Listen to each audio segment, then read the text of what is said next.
Et bonjour à tous, bienvenue dans ce nouveau numéro d'Avantinissa, c'est la libre antenne aujourd'hui. On vous accueille très nombreux pour faire un peu le bilan de ce mercato. À l'animation, c'est donc moi, Sky, puisque Brice nous a lâchement laissé tomber là dans les dernières minutes. Donc voilà, une émission un peu au pied levé, une histoire de RERB. Moi, je sais pas ce que ça veut dire, donc peut-être que les expats pourront nous dire, mais je ne comprends pas. Heureusement, j'ai quand même un chauve sur deux avec moi, puisque j'ai Bada. Salut Bada. Salut Sky. Et ouais, il nous a abandonné le gars. C'est ça, au dernier moment, quoi. En même temps, c'était louche quand il nous envoyait un message pour nous dire je suis content de pouvoir me reposer sur vous. Nous, on pensait que c'était pour préparer l'émission, mais en fait, non, c'est totalement, quoi. C'est ça. Merci Brice. Peut-être qu'il passera un moment nous dire coucou dans l'émission, on verra bien. Voilà, blague à part, donc on disait une libre antenne, nous on a fait notre propre débrief du mercato, puis on en a beaucoup parlé tout au long de l'été dans nos émissions successives. Là on avait un peu envie de vous donner la chance de donner votre avis, puisque notre avis vaut autant que le vôtre, et puis je pense que nourrir le débat c'est ce qui est intéressant, un peu confronter des avis. On espère que vous aurez quand même un peu des avis différents. Je crois savoir déjà que le premier auditeur qu'on connaît de par ailleurs va plutôt aller à l'encontre de notre avis avec Bada. C'est bien, donc ça va faire débattre. voilà, je te propose Bada, et tu seras Bada pour les quelques minutes à venir, parce que notre premier auditeur s'appelle Cédric, donc pour qu'il n'y ait pas de confusion de prénom, mais après on va re-switcher sur on va avoir échange de Cédric. Du coup on accueille Cédric avec nous. Bienvenue Cédric. Salut les gars. Voilà, qu'on connaît sous le nom de Pseman dans la communauté Twitter OGC Nice. Vous avez déjà dû sûrement le voir passer ces nombreuses photos de Julien Fournier dont il nous gratifie tous les étés. Et là encore plus. Là après le 5 octobre à minuit, effectivement. Je crois savoir que tu viens un peu défendre le bilan du mercato de l'OGC Nice. Alors non pas qu'on l'ait défoncé, mais on l'a peut-être pas reconnu à sa juste valeur, selon toi. Oui, non, pas forcément le défendre. Je voulais surtout en parler avec vous. J'ai écouté l'épisode de début de semaine, et ce que vous avez dit, c'est plutôt vrai. Mais j'ai toujours pas compris si pour vous, le mercato, simplement, c'était réussi ou pas. Pour moi, réussi. Comme je l'ai dit, moi, je pense que la dernière arrivée de Jeffrey Adelaide, elle a sauvé beaucoup de choses. Pourtant, c'est pas grand-chose, c'est qu'un joueur au dernier moment, mais je pense que si on signait personne, il y aurait eu 90% des supporters qui auraient dit que c'était pas un mercato réussi. Là, de par le joueur, de par sa qualité, tout ça, je pense quand même que c'est un très bon mercato. On a fait un très bon mercato, même si il aurait peut-être fallu un joueur de plus, notamment un joueur d'expérience peut-être, un peu plus expérimenté que Jeffrey Adelaide.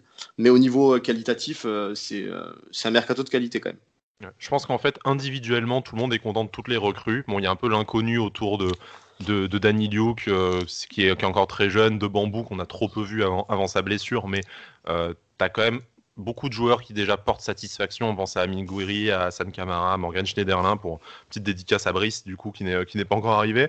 Après, moi, je rejoins plutôt Bada dans le sens où on reste l'effectif le plus jeune de Ligue 1, ce qui va peut-être pas nous porter préjudice au niveau national, mais au niveau européen, est-ce que ça va te permettre de franchir un cap? Et par cap, on parle pas de jouer la gagne en Europa League, mais ne serait-ce déjà que s'assurer de passer les poules et d'aller peut-être voir un peu plus loin en fonction de la chance au tirage. Je suis moins convaincu. Et puis, avec la propension de nos joueurs à se blesser là sur le début de saison, est-ce qu'on a le banc suffisant pour jouer 3 compétitions? Et est-ce que l'arrivée de Jeffrey Adelaide résout ces 2 problèmes à elle seule? Je suis un peu moins convaincu. Toi, qu'est-ce que t'en penses, Cédric? Toi, tu penses que avec l'effectif actuel, tu peux vraiment jouer tout à fond, comme l'a dit River, c'est-à-dire vraiment faire bonne figure en championnat et en Europa League? Ça va être compliqué, je pense. Après, bon, on a l'avantage d'avoir les 5 changements cette année par rapport aux autres années, mais je pense que l'effectif peut être un peu court. C'est le seul défaut que je trouverais. Et surtout devant. Genre, je pense vraiment que, voilà, comme je l'ai dit sur Twitter, à une recrue près, on aurait pu faire pour moi le mercato parfait, c'est-à-dire si on avait une doublure à Dolberg, en fait. Ouais. Même si on a Gouiri, mais Gouiri, on a compris qu'il allait jouer à gauche. Et je pense même qu'on l'avait, cette doublure qui s'appelait Ganago, mais même si c'était pas mon préféré, mais je pense qu'en doublure, c'était très bien. Et qu'on aurait peut-être pas dû s'en séparer si vite. Après, c'est l'offre pour Ganago aussi. Peut-être que tu fais pas Gouiri si tu vends pas Ganago aussi, tu vois. C'est l'offre de Ganago. Mais bon, voilà. Je pense qu'en fait, Gouiri, on l'a pas pris pour jouer à gauche, et on s'est aperçu qu'il était bon à gauche, et maintenant, on se retrouve un peu court devant, quoi. Ouais, bah, on l'avait dit, hein, d'ailleurs, tu l'as dit dans l'émission précédente de début de semaine, du débrief et du mercato. Mais c'est compliqué devant tes remplaçants, c'est Miziane, Sotona et Ndoye, quoi. Si tu C'est ça. comptes pas vraiment Claude Maurice qui peut dépanner un peu sur tous les fronts de l'attaque. Mais ce qu'on a vu par exemple, l'article de Nice Matin, qui met à peu près l'équipe type avec les postes doublés, ouais, devant, ils mettent Ndoye, Sotona, Miziane, quoi. Donc, ouais, faudra pas qu'il y ait un ou deux blessés en même temps Puis, sur le flanc offensif.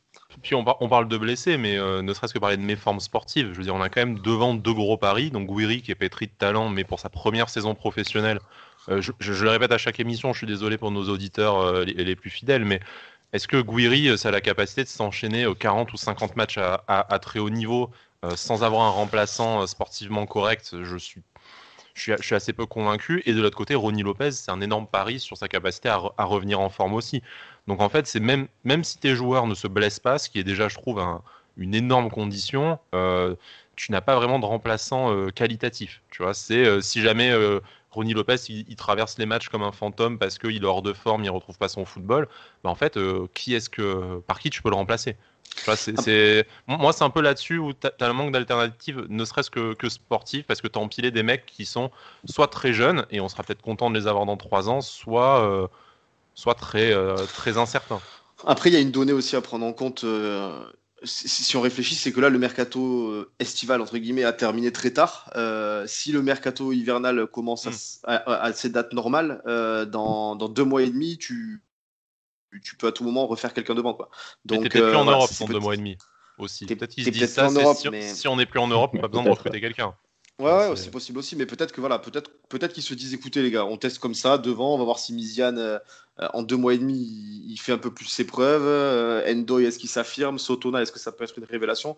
Peut-être ça peut être, tu vois, ça se passe dans leur tête peut-être et ils se disent dans 2 mois et demi, au pire, on prendra un mec en prêt devant pour doubler un peu les postes. Je sais pas. Voilà. Si vraiment le mercato hivernal maintient ses dates normales du 1er janvier au 31 janvier, il n'y a pas énormément de temps à attendre vu que le mercato d'été s'est terminé hyper tard.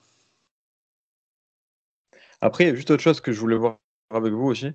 C'est pas forcément que vous qui l'avez dit, ça se lit un peu partout, mais par exemple, quand j'entends que Ineos a pas assez dépensé parce que en gros, on est plus ou moins à l'équilibre niveau achat-vente dans la balance, et enfin voilà, que du coup, pour la puissance Ineos, on l'a pas vu, ça me dérange parce que par exemple, est-ce que si on avait fait Ronny Lopez et GF Reine Adélaïde sec, c'est-à-dire sans option d'achat, et que du coup on avait une balance négative à plus ou moins 50 millions, est-ce que là tout le monde aurait dit waouh, Ineos c'est costaud, Ineos c'est puissant, on a fait un super mercato? Je Je pense que pense oui. pas. Je pense, Ouais, moi, je moi, je préfère. pense que ça aurait Ah ouais? changé le discours. Je te dis pas que ça aurait été Et vrai pourtant, et que je partage ça, mais je pense que mettre 25 plaques sur un joueur en te disant le Dolberg cet été, c'est Jeff Adélaïde, ça aurait changé vraiment la perception et que tu aurais fait un joueur à ouais, je suis 18-20 plutôt millions d'accord. comme Ronny Lopez, ça aurait changé le discours. Je te dis pas que ça aurait été plus intelligent, mais ça aurait changé la perception des gens de dire on a mis des grosses couilles sur la table, on a dépensé beaucoup d'argent comme l'été dernier. Après, C'est ça, et sportivement, pourtant, ça n'aurait pas été voilà, un pourtant meilleur on est mieux choix, maintenant. forcément. Oui. On est mieux, sachant que c'est deux joueurs qui ont été blessés ou en tout cas en méforme récemment. Moi, honnêtement, je préfère avoir des OA et se dire, Oui. les mecs, il est pas bon, il repart, on a quasiment rien dépensé. Et au final, enfin, pour moi, ça va à rien de dire, on a dépensé pour dépenser, on a fait, entre guillemets, les gros bras, on a montré qu'on avait de la puissance financière, si les mecs font des flops, quoi. C'est assez Donc, Moi, faux. j'espère juste que les OA elles soient pas là pour faire beau, quoi. Que un jour on va en lever une quand même, surtout une importante sur un joueur important. J'espère que, je sais pas, comme ça d'instinct, je dirais que Reine Adelaide a plus de chances d'exploser que Ronny Lopez, même si j'espère que les deux fassent une belle saison.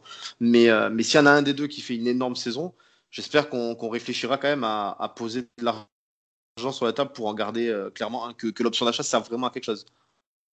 ouais, ça, je suis d'accord avec vous et j'espère aussi que si elle doit être levée, elle sera levée, quoi. Et après, je fais pas trop, enfin, j'ai plutôt confiance de ce côté-là. Je pense que clairement, s'ils mettent une OA, c'est qu'ils peuvent la lever maintenant. C'était pas forcément le cas avant.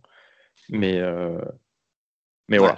Enfin, de ce Oui, côté-là, je et suis que plutôt c'est des d'accord avec vous. options d'achat qui semblent moins démesurées que celles sur Adamounas, par exemple, par rapport à la valeur C'est ça. supposée Ouais, ouais. du joueur. Oui, Où là, bah, on Ouais, savait tu peux d'entrée que, potentiellement revendre plus à cher moins plus qu'il tard. explose, voilà, et tu peux revendre plus cher plus tard. Cédric, avant de passer à l'auditeur suivant, est-ce que tu as quelque chose, un dernier truc à nous dire, à partager? Non, c'est tout. Un gros bisou à Julien Fournier. Et, à notre juge sera national. probablement le seul dans cette émission. Mais bon, non, il y a il en encore faut. 6 ou 7 auditeurs, on verra. Mais notre sacré Juju, quoi. Dans son Juju Time qui nous a encore tous matrixé le cerveau. C'est ça. Il faut le reconnaître. Bon, bah merci beaucoup, non, Cédric. c'est tout. Merci, les gars. Bah, de rien, au plaisir, votre prochaine monsieur. émission. Allez, bon, ciao. Cédric, nous on va Cédric Bada, du coup, maintenant, on switch de pseudonyme pour revenir sur ton identité officielle dans l'émission. On va accueillir notre prochain auditeur. Donc, c'est vrai que ce que nous a dit Cédric, du coup, assez juste dans le sens où on n'a pas dépensé d'argent, mais c'est peut-être pas plus mal de pas avoir de pas avoir en fait dépensé de l'argent sur des joueurs où tu n'as pas de certitude.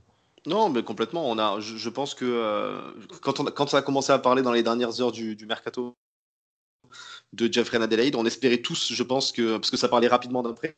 Oui. Donc je pense qu'on espérait tous qu'il y ait une option d'achat. Voilà, donc oui. Après il a complètement raison dans le sens où que ce soit Ronnie Lopez ou Jeffrey Adelaide, un revient d'une saison quasi blanche. L'autre revient d'une saison où il a très peu joué à cause des ligaments croisés. Donc voilà, je pense que dans les deux cas, c'est une bonne idée d'avoir fait ces prêts avec option d'achat. Voilà, comme j'ai dit, je le répète, j'espère juste qu'elles ne serviront pas pour faire beau. Oui. Si vraiment il y a. On ne s'interdise pas de les lever si sportivement ça s'explique. Voilà, exactement. Ok. On va essayer d'accueillir notre deuxième invité. Donc effectivement, vu que Brice m'a lâché, je fais animation standard. Je fais tout là, c'est abusé. J'aurais bien besoin qu'on me fasse le café, moi aussi là pour le coup. Mais on va demander une augmentation, hein. Même si on n'est pas payé, on va demander une augmentation. De 200%, ça donnera de 0 à 0. C'est ça.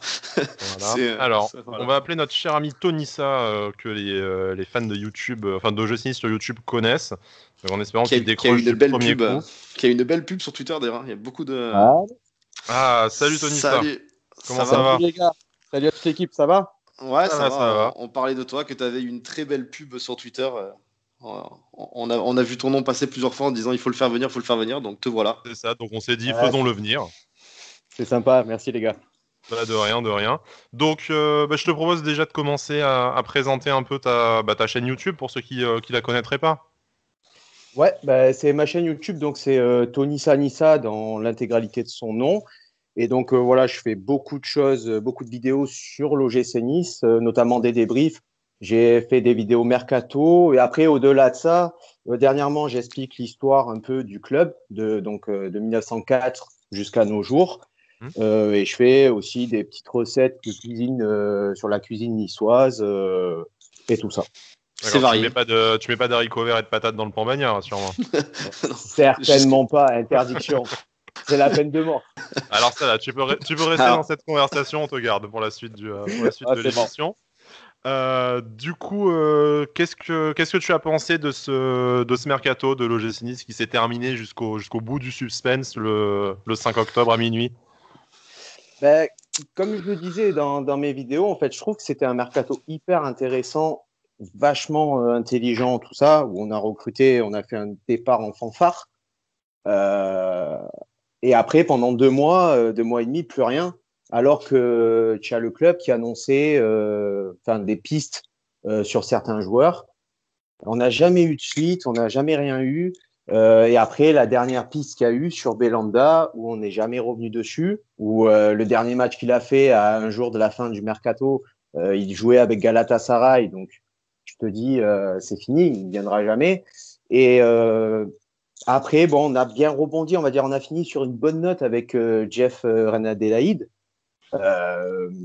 Après, j'ai un peu peur que c'est l'arbre qui va cacher la forêt, quoi, parce que, ok, on a doublé sur tous nos postes.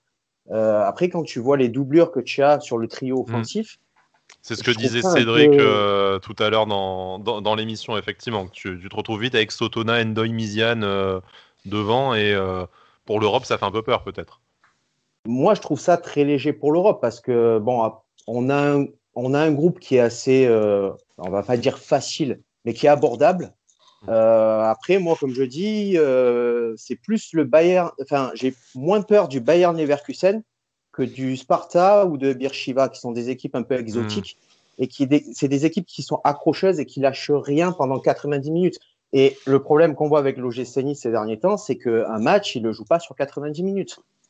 La plupart du temps, c'est dans le dernier quart d'heure où ils accélèrent et c'est souvent trop tard. Après, les Leverkusen, tu peux rapidement prendre une valise aussi. Hein. Donc, Oui. quoi qu'il arrive, ça, sur le papier, évidemment que le groupe, on l'avait dit, est abordable parce que par rapport au groupe de Lille, par exemple, qui est beaucoup plus compliqué. Mais il faudra se méfier de tout le monde, hein. Comme tu l'as dit, les équipes, même comme Slavia Prague, comme Beersheva, qu'on connaît très peu, mais ça va rien lâcher. Je pense que c'est des équipes qui vont te rentrer dedans, qui vont tout essayer pour faire un braquage et prendre des points. Donc, bien sûr que tous les matchs vont être compliqués. Et cet effectif-là, est-ce qu'il est capable de se faire rentrer dedans et de répondre présent? Voilà, sur le papier, c'est On n'y beau. croit pas trop parce qu'en Ligue 1, on le voit déjà que c'est pas le cas. On a vu la déroute face à Montpellier, on a vu des enfants face au PSG, et même après face à Nantes à 11 contre 10, on a été mieux, mais t'as pas eu l'impression d'avoir des animaux non plus sur le terrain. Alors que C'est ça. c'était l'occasion ou jamais de mettre une valise et de prendre la confiance. Et puis ça arrive vite, hein, on le dit dans l'émission précédente, mais les Leverkusen, c'est là dans 15 jours. Hein. Donc, je veux dire, tu n'as même pas le temps de te dire, bon, les gars, on va un peu se mettre en route et tout, machin. Donc, non, ça va arriver très, très vite, là. Les échéances européennes, elles sont là, quoi. Donc, il va falloir répondre présent immédiatement. Ouais, c'est ça. Et puis surtout qu'avant, tu te tapes Saint-Étienne, quoi. Donc, Ah ouais, Saint-Étienne, Leverkusen, Lille à la suite, là. Et Ouais, c'est un Beersheva, d'ailleurs. calendrier de fou quand même. Ça fait déjà contre Saint-Etienne, ça va être un gros test, hein, parce que quand tu vois que contre Bordeaux, Nantes, des équipes qui sont normalement abordables et où on est au-dessus, tu as du mieux, mais tu tues pas le match et tu n'es pas au-dessus. Tu as l'impression que les joueurs n'arrivent pas à élever leur niveau de jeu, notamment au milieu de terrain, quoi. C'est exactement ce que j'allais y venir dans le sens où des joueurs comme Les Melou, comme Ronny Lopez, qui, bon, on sait qu'il est arrivé un peu en méforme, en surpoids, tout ça. Mais là, je pense que des joueurs comme ça, qui sont censés arriver, être un peu des joueurs d'expérience par rapport à ce groupe jeune, ils vont devoir élever leur niveau de jeu, je pense, hein, clairement. Ils vont devoir te montrer que sur ces matchs-là, eh ben, ils sont là et tu peux compter sur eux, quoi. Parce que oui, ça peut vite tourner au vinaigre. Après, je sais pas comment, je sais pas trop, peut-être Sky, tu t'en rappelles, mais un joueur comme Boudaoui, là, il est censé revenir bientôt, j'imagine. Là, on l'a vu se réentraîner. Alors, Boudaoui, comme on l'avait dit sur nos comptes Twitter, il y avait quand même une grosse suspicion d'opération, ce qui l'aura arrêté jusqu'à la fin de l'année civile, quasiment. Là, il reprend doucement les exercices au centre d'entraînement. Alors, pas encore le retour collectif. Donc, le club prend toutes les précautions avant de le lancer dans le grand bain. Je pense pas qu'il soit dispo dans 2 semaines. Après, je suis absolument pas médecin, donc me foudroyez pas s'il est sur la pelouse face à Leverkusen, je peux pas savoir. Mais voilà, le club prend quand même vraiment, vraiment soin de lui. Donc, on le reverra avant la fin de l'année civile si finalement l'opération n'est pas choisie comme solution. Mais bon, je pense qu'il faut décemment plus compter sur lui pour l'année civile 2021, peut-être au mois de décembre, les derniers matchs d'Europa League, mais ça sera pas pour tout de suite. Oui, parce que ça fait déjà 2 mois, je crois, un peu plus de 2 mois qu'il doit être absent quand même, je crois. Après, finalement, on a gardé Danilo, donc tu vois, au milieu de terrain, en termes de nombre, c'est pas vraiment là où tu manques de solutions. Danilo, il est pas trop disponible. Hein, non, aussi, c'est pas le même profil, tout ça, mais c'est voilà, en termes de nombre, tu l'as. Ouais, c'est ça. Voilà, une autre question à notre invité. Pour toi, est-ce qu'il manquait un joueur? Et si oui, quel profil tu aurais vu pour compléter l'effectif? Ou plus qu'un joueur d'ailleurs, si. Pour moi, il me manquait, comme je dis souvent, il manquait 2 joueurs. Bon, là, on a eu Reine Adélaïde en milieu de terrain, c'est ce qu'il nous fallait. Mais pour moi, il manquait un joueur en attaque et un joueur en défense aussi. En attaque, plutôt, j'aurais dit un joueur, on va dire, polyvalent, qui est capable de jouer en pointe, comme sur les ailes. Parce que après, Ronny Lopez, comme vous l'avez dit, il était un peu en méforme et tout ça, mais surtout qu'il sort d'une année blanche. Est-ce qu'il va être capable d'enchaîner 90 minutes pendant plusieurs matchs?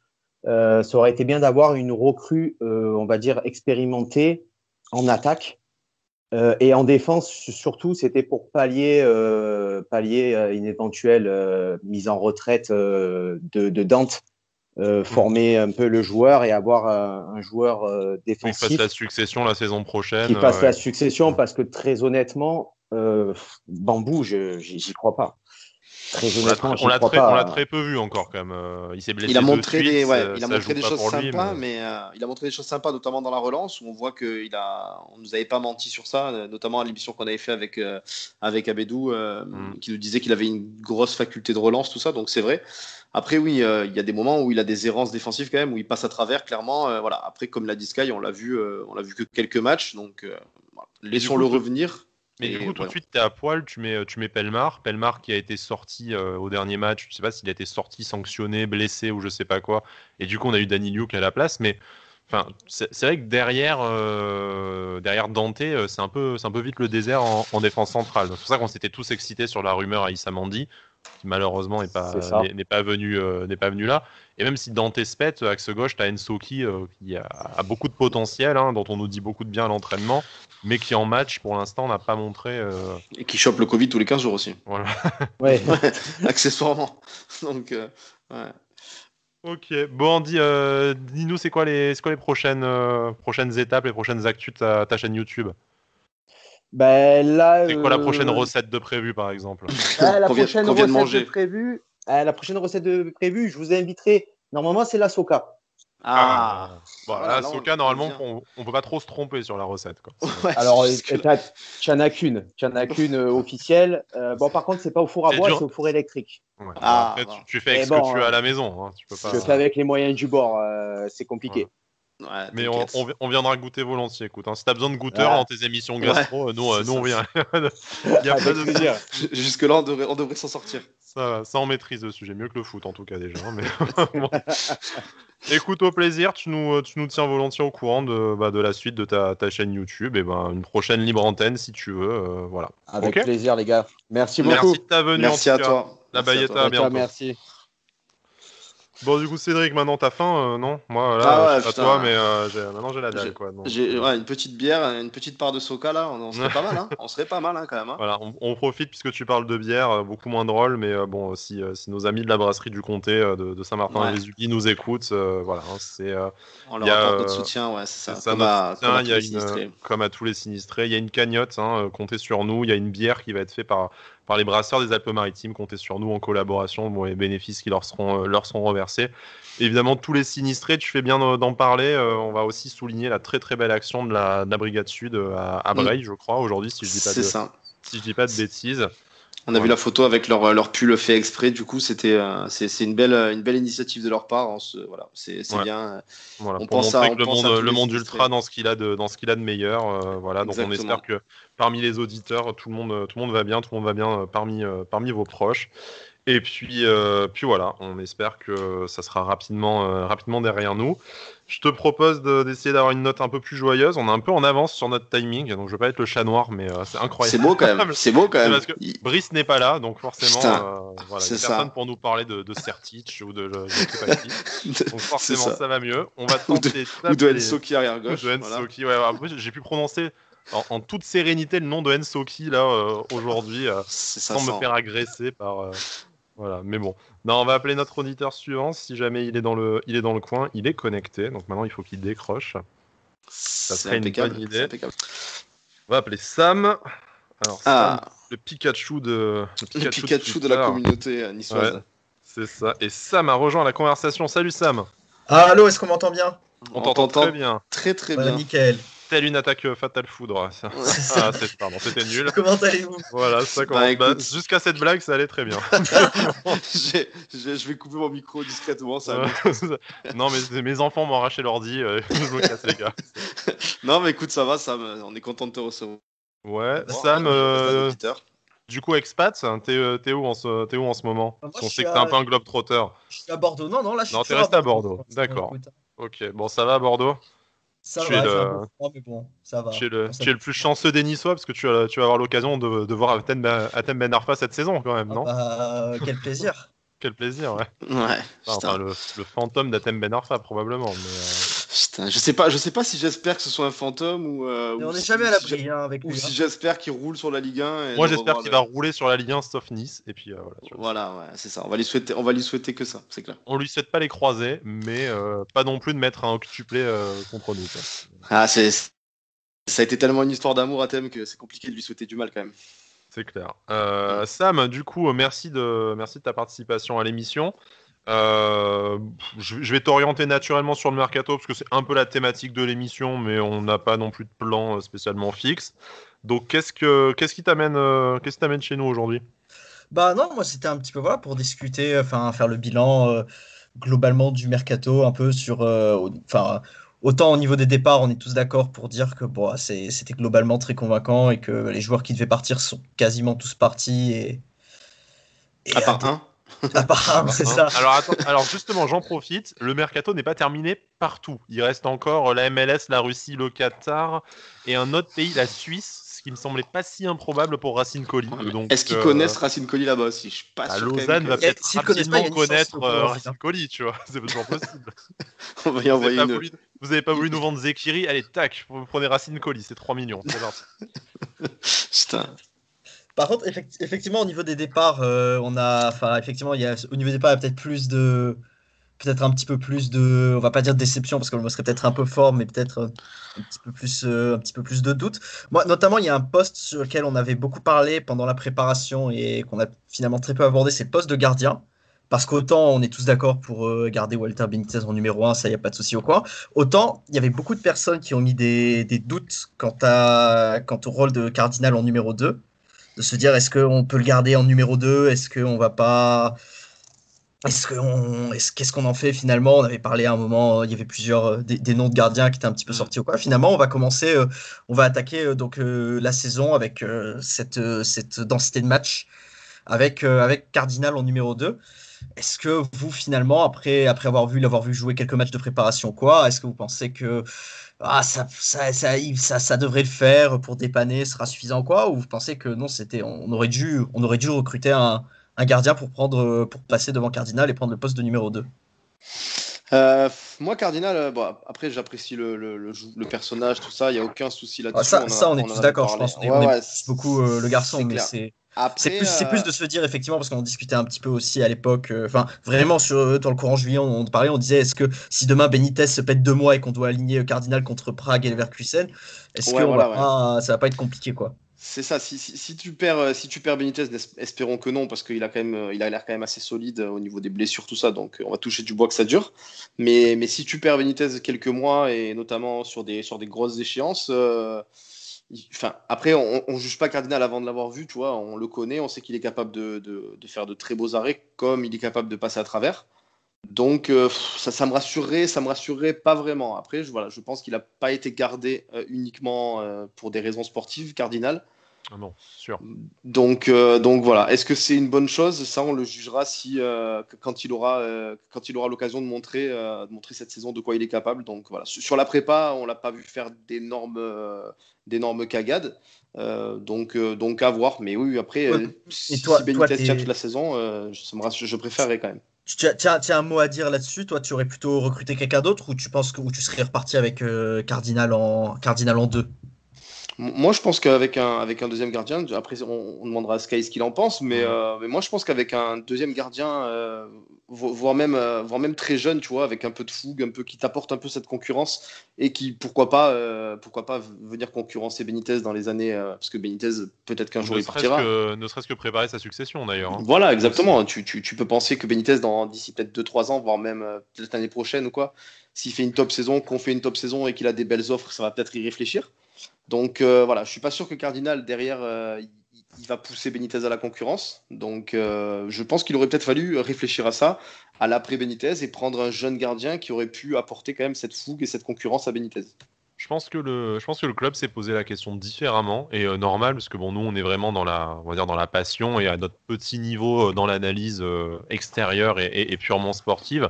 Je pense que le club s'est dit aller chercher un deuxième gardien gratuitement, il n'y a peut-être pas non plus 15 000 opportunités. Qui va vouloir venir deuxième gardien à Nice aujourd'hui et du coup, est-ce que ça vaut le coup de mettre de l'argent sur un mec pour remplacer Cardinal alors qu'il y avait d'immenses autres priorités dans le jeu et la preuve, tu vois, avec Cédric, on est encore en train de dire aujourd'hui qu'il a peut-être même manqué des joueurs dans le cœur du jeu. Donc effectivement, si tu si tu tombes que c'est face à Beersheva pour le match de la qualif, que tu as Cardinal et qui se trouve, bah, tu vas dire bah oui, il nous fallait un deuxième gardien, sans certitude que ton deuxième gardien aurait été meilleur hein, d'ailleurs.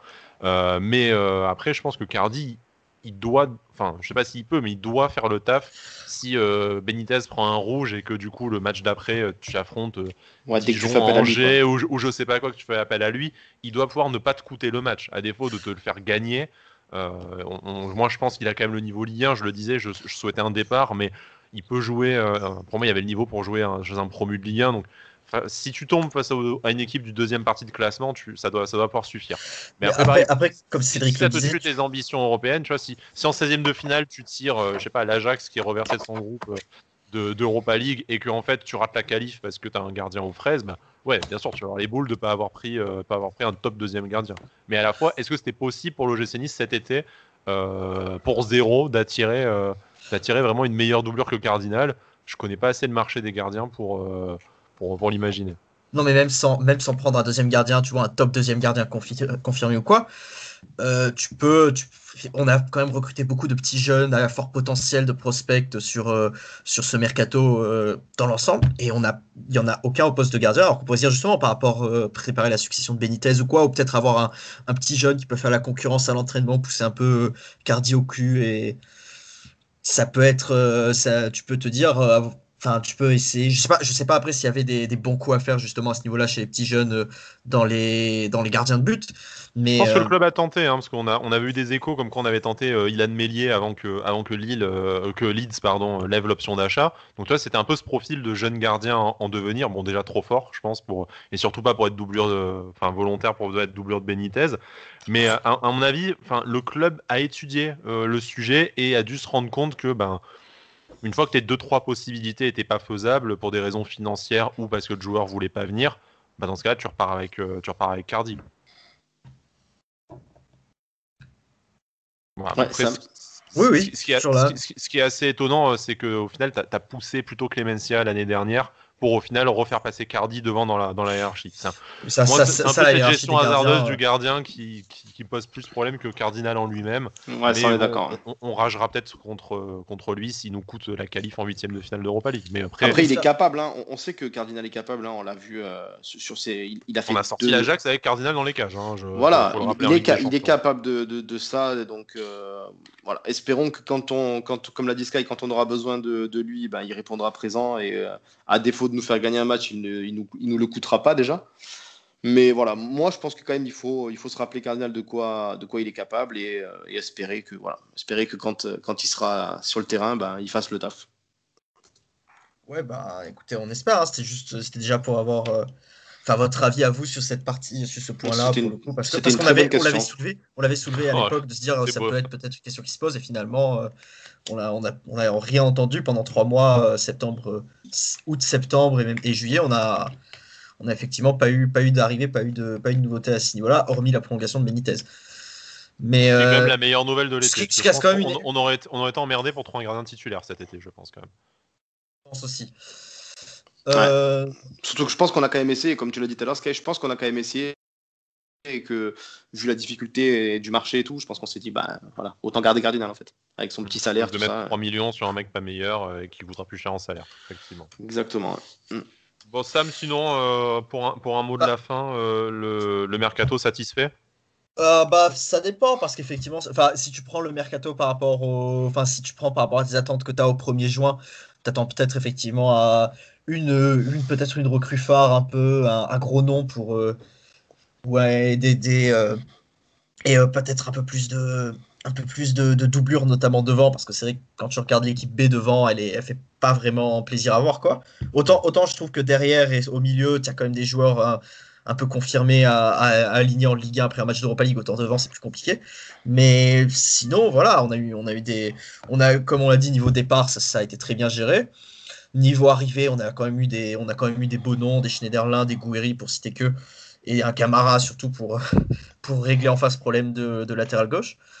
Donc sur le papier, oui, c'est satisfait. Après, tu es un peu déçu. Il manque ce petit coup de folie en plus pour faire passer ça dans un mercato vraiment, vraiment complet est vraiment. On va te poser la question comme nous l'a posé Pseman, qui était notre premier invité. Est-ce que si on avait acheté sec Ronnie Lopez ou Jeffrey Adelaide, voire les deux, mais bon, admettons au moins un des deux, est-ce que notre discours aurait pas été différent en disant on aurait eu notre tête d'affiche de l'été à 20 millions? Est-ce que ça aurait On pas aurait été fait notre Dolberg, quoi. Voilà. Ronnie Lopez, je sais pas, parce qu'il restait vraiment en difficulté ou quoi, et ça faisait. Pour moi, je sais pas si on aurait. Je pense qu'on aurait peut-être senti un peu, on serait peut-être dit Ronnie Lopez à 20 millions, je suis pas trop sûr, c'est vraiment compliqué. Autant moi, si lundi soir à million, on te dit, bah voilà, on vient de claquer 15 millions d'euros ou 20 millions d'euros sur GRA et maintenant il va être niçois pour 3 ans. C'était Ça plus change. 25 d'ailleurs, apparemment. Ouais, non, Le 15. l'option d'achat est à 25, mais après, Ouais, mais peut-être que sans option d'achat, si on avait fait un transfert sec, on aurait peut-être eu pour moins que ça. C'est pour ça que je parle plus de 15-20 millions. Mais sinon, à côté de ça, ouais, je pense que ça aurait fait ta grosse tête d'affiche si tu avais JRA. Je pense que si tu avais fait le transfert sec, JRA à ce moment-là, pour moi, ça aurait fait justement cette petite touche en plus ou quoi. Après, bon. Je peux comprendre qu'en négociant comme ça, avec le timing serré que ça a été pour négocier, je ne leur en veux pas de pas avoir fait Dans les deux. qu'un prêt, de ne pas avoir fait. Dans les deux cas, c'est une bonne nouvelle, comme on a dit. L'option d'achat, c'est malin parce que, comme on l'a dit, il revient des ligaments croisés. Et si on avait posé 25 dessus, on aurait tous quand même été contents en disant putain, enfin, on fait notre tête d'affiche de cette saison après Dolberg. Donc je pense que dans les deux cas, il y a du positif en fait. Après, des échos que j'ai eu des Lyonnais, ils n'étaient pas non plus mécontents de s'en séparer. Hein. Ils avaient. Plus pour des raisons extra-sportives peut-être. Ouais, ils avaient un cours très offensif en fait, ils avaient un peu cet été. le fait que le joueur ait râlé au bout de 2 matchs après son retour de blessure et râlé en disant ouais pourquoi je joue pas plus, etc. Ça s'est pas très bien passé quoi. Après, les Lyonnais, ils fracassent H24 Rudy Garcia à cause de certains joueurs, et là, qu'il ne fait pas jouer Reine Adélaïde, ils le soutiennent. Donc, c'est bizarre. Ça faisait 2 matchs, il était revenu de blessure, ça faisait 2 matchs qu'il était de retour ou quoi, et il se plaignait déjà. Je pense qu'ils ont justement, si pour une fois il fracasse le joueur plutôt que Garcia, je pense que il doit avoir une bonne raison quoi. Après, c'est que des problèmes extra-sportifs ou quoi. Je pense qu'en termes de niveau de jeu ou quoi, il fera énormément de bien à l'équipe. Il va retrouver son pote Goury déjà, ils vont rouler sur la Ligue 1, c'est bien. Ah bah ouais, 2 buts chacun contre l'OL et puis voilà. Ça fera des mêmes après le match. Voilà. Ah oui, c'est vrai que Sam est notre spécialiste même du hashtag OGC Nice, on avait oublié. Sam, merci d'être venu, merci à vous partager ton avis sur le mercato. Tu reviens quand tu veux dans la libre antenne. Je vous avoue que quand vous voulez de moi, hein, écoutez. On va faire tourner parce qu'on a eu beaucoup plus de candidatures que prévu. On s'excuse d'ailleurs. On l'avait pas dit, on s'excuse encore de pas pouvoir faire passer tout le monde. On sait que le mercato c'est un sujet en plus où les gens ont vraiment très envie de s'exprimer, mais bon, promis, on va essayer d'en mettre en place plus souvent pour faire tourner tout le monde. Si à chaque trêve internationale il y a une libre antenne, ça devrait pouvoir vite faire passer. On s'attendait pas à avoir autant de résultats, autant de demandes, donc ça nous fait évidemment plaisir, mais oui, c'était compliqué de faire passer tout le monde. Voilà. Et puis bonne saison dans la nouvelle ville de Hatem Ben Arfa. Voilà. Avec plaisir. Ben Arfa City, et puis tu nous feras ton reportage là-bas pour nous dire comment ça se passe. Je tiendrai au courant. Et comment tes potes bordelais le vivent. Voilà. Merci Sam. Merci à vous, passez une bonne fin d'après-midi. À bientôt. Ciao. Donc ouais, comme disait Sam, mais c'est pas le premier à nous donner cet avis-là. Il a peut-être manqué un petit coup de folie, mais ça relève peut-être plus du folklore du mercato en fait, vraiment que d'une décision sportive raisonnée, comme nous le disait Cédric en début d'émission. Ouais. Après, est-ce que avec ce qu'on a appris aujourd'hui concernant, peut-être un auditeur va nous en parler d'ailleurs, concernant Mediapro, tu sais, cette histoire-là comme quoi apparemment ils ont pas énormément de garanties au niveau de leurs fonds. Est-ce que les clubs n'ont pas été au courant il y a quelques semaines déjà de ça et du coup ont tiré le frein à main? Ça pourrait être ça a notamment été souligné par l'excellent Ebim56 sur le hashtag OGC Nice qui snob parce que lui n'a pas candidaté contrairement à tous les autres gens. Donc, on s'en rappellera d'ailleurs. Ouais, maintenant que monsieur est un gros compte, du coup il ne nous parle plus. Nous, la petite émission artisanale sur le OGC Nice. Artisanale. Ça c'est de l'artisanat s'il te plaît alors, déjà. Ah ouais, là on est. Pour une fois déjà j'ai un short et je suis pas en calbut donc. Franchement, déjà, alors là, plus artisanal. L'hiver arrive. Oui, non, attends, tu peux pas faire plus que ça. Non, voilà, blague à part, qui nous a dit oui, est-ce que le duo avait anticipé ça? Donc, fort possible, parce qu'en plus, ce n'est pas trop une surprise que Mediapro se retrouve dans cette situation. Ceux qui regardent les vidéos de Romain Molina sur YouTube le savent déjà depuis plusieurs mois. Mais par contre, ce que j'ai pas eu le temps de lui répondre parce que j'ai un travail, des fois ça arrive. Accessoirement. Accessoirement, c'était que je pense qu'on aurait pu l'entendre si on nous l'avait dit. Tu vois, moi le problème que j'ai, et après on va poser la question à Romain qui nous attend au standard, c'est que moi je veux bien. On a émis l'hypothèse du fameux rendez-vous mystérieux avec le fair play financier aussi à l'UEFA de Julien Fournier. Mais si on te le dit, plutôt que d'avoir le discours de River qui dit oui, vous savez, les supporters, ils veulent des gros joueurs, des gros achats et tout. Moi, je me répète, hein, encore une fois, je suis désolé, mais je peux tout entendre. Arrêtez de me dire, vous êtes des gros bourrins, vous y comprenez rien. Dites-nous juste, cet été, on n'a pas pu faire investir autant que prévu parce que le fair play financier ou parce qu'on a une petite crainte sur Mediapro ou même parce que le Covid, quitte à ce que le Covid est bon dos, tu vois. Mais dites-nous ça, tu vois, et dire, finalement, on a fait des prêts parce que on espère que à l'avenir ça sera davantage possible. Mais voilà, ça revient juste on veut juste du sang, quoi. Enfin, c'est pas ça. Ça revient à ce qu'on disait dans la dernière émission où on demandait un peu plus de transparence peut-être de la part de River, de Fournier ou de même d'Ineos. Je veux dire, comme tu l'as dit très bien, on n'est pas des bourrins, on n'est pas des mecs qui comprennent rien quand même, je pense, un minimum. Donc, expliquez-nous clairement. Voilà, écoutez, cette année, on n'a pas pu faire plus, on n'a pas voulu faire plus à cause de ça ou ça. Clairement, si les arguments sont valables, je veux dire, personne n'aurait eu à rechigner ou à contredire ça. Et je pense, et après on va appeler Romain, je pense que sans parler de savoir si on y connaît quelque chose ou pas, ne soyons pas trop prétentieux sur nos connaissances de novices à l'extérieur, c'est pas tellement le sujet, c'est juste que je pense que ça calmerait bien l'ambiance autour du club. Tu vois, c'est déjà, il y a le Covid, il y a le huis clos, il y a Vieira, il y a ce mercato où il s'est rien passé pendant 2 mois quand même, hein, comme l'a rappelé Sam. Tu vois, on nous aurait juste dit ça se passe comme ça et puis tant pis, c'est dommage. Ça désamorcerait peut-être un peu le fantasme autour de non mais en fait Ineos c'est comme les Chinois, enfin tous les trucs que tu peux lire sur les réseaux sociaux aujourd'hui, tu vois, on aurait eu quelque chose de clair. Après tu aurais cru, tu aurais pas cru, tu aurais adhéré ou pas, mais je pense que sur la globalité des supporters, il y aurait eu quelque chose et ça aurait bien déplombé l'atmosphère. Mais bon. Et puis le pire c'est que même les sorties médiatiques de River, les quelques sorties à RMC ou n'importe où à France Bleu ou quoi, c'était toujours le même discours, la même langue de bois. On a un nouveau projet, c'est un projet sur 3 ans, oui. Voilà, c'est ça. On le sait, mais on l'a déjà entendu. Change le mot projet, peut-être que ça passera mieux. Mais bon, là, c'est ça, ouais. Trouve un synonyme. C'est ça. On a une vision sur 3 ans. Putain, voilà, maintenant je vais dire vision 2023.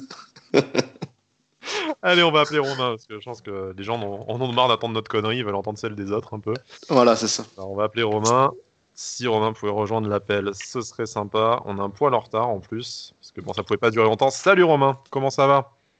Ça va. Tu vas bien ? Ça va ? Oui, très bien. Ouais, qu'est-ce qu'on voulait te dire ? Oui, du coup, on est en train de se poser la question avec Cédric. Est-ce que déjà toi le mercato te convient et est-ce que ça remet en cause le projet Ineos pour toi ? Est-ce que tu as été satisfait ? Enfin, qu'est-ce que tu as pensé du mercato et par extension un peu de la communication qu'il y a eu autour de celui-ci ? Alors personnellement, je suis assez satisfait du mercato parce que voilà, on l'a assez bien réussi dans le sens des départs, comme vous l'avez déjà dit dans votre précédente émission. Au niveau des arrivées aussi, parce que en plus de prendre des joueurs qui footballistiquement sont quand même très bons, voilà, pour la plupart, on a pris des gars, voilà, qui sont humainement, ça a l'air vraiment d'être des super gars. Et après, j'ai un petit regret, c'est que voilà, on n'a pas pris encore ce genre d'expérience qui nous manque en fait, voilà, pour encadrer cette jeunesse. Je fais confiance aux cadres, voilà, qui sont déjà là, mais après, voilà, je me dis c'est dommage qu'on n'ait pas réussi à faire en plus de Adélaïde un genre d'expérience comme Belhanda par exemple. Ok, donc plutôt devant pour toi, il manquait un joueur. Ce qui est relativement l'unanimité jusque-là, hein, parmi les supporters qu'on a interrogés. C'est plutôt un joueur devant qui manquait. C'est ça. Et comme on en a parlé et qu'on a posé aussi la question aux précédents auditeurs, que ce soit Jeffrey Adélaïde ou un autre, est-ce que tu trouves qu'il a vraiment manqué qu'on pose par exemple 20 millions sur un joueur clairement, qu'on fasse une tête d'affiche à la Dolberg, ou tu penses que c'est bien ce qu'on a fait avec des montants un peu légers, c'est-à-dire que la plus grosse arrivée c'est Bambou 8 millions, ou tu penses qu'il aurait fallu pour les autres joueurs. Voilà, est-ce qu'il aurait fallu pour toi faire une arrivée du calibre de Dolberg? Alors personnellement, je m'attendais à ce que voilà, Ineos balance 20 millions sur voilà, par exemple sur un joueur de la trempe de Dolberg. Mais pour le coup, je trouve qu'avec les sommes, enfin, sur le fait qu'on n'ait pas beaucoup investi, je trouve qu'on s'en est vraiment pas mal sorti. Mais oui, ça aurait été sympa, une tête d'affiche à la Dolberg, comme tu dis, à 20 ou 25 millions d'euros. Ouais, même Red Adelaide, par exemple, à ce prix-là, ça aurait été.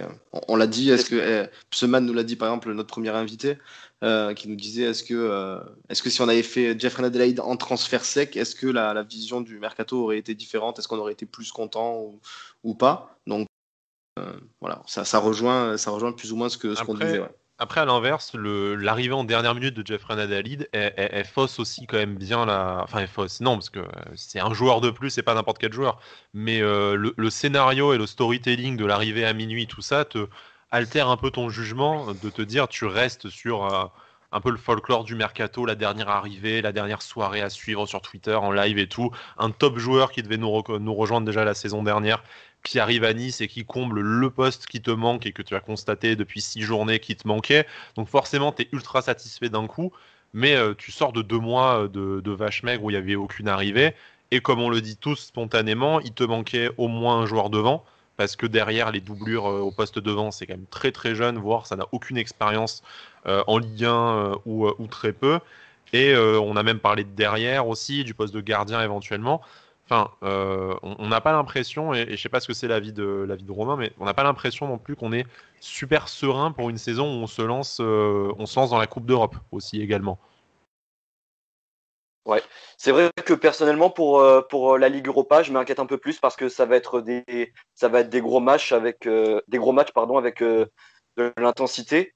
C'est sûr que c'est pas la même qu'en Ligue 1 parce que voilà, la Ligue 1, on va pas revenir sur le débat parce que voilà, la Ligue 1 c'est quand même un championnat très très faible. Donc je pense que voilà, le groupe actuellement il peut faire voilà des bonnes choses en Ligue 1, mais par contre je pense qu'avec la Coupe d'Europe, ça risque d'être quand même compliqué. Qu'est-ce que tu penses du tirage de la Coupe d'Europe? Je le trouve intéressant.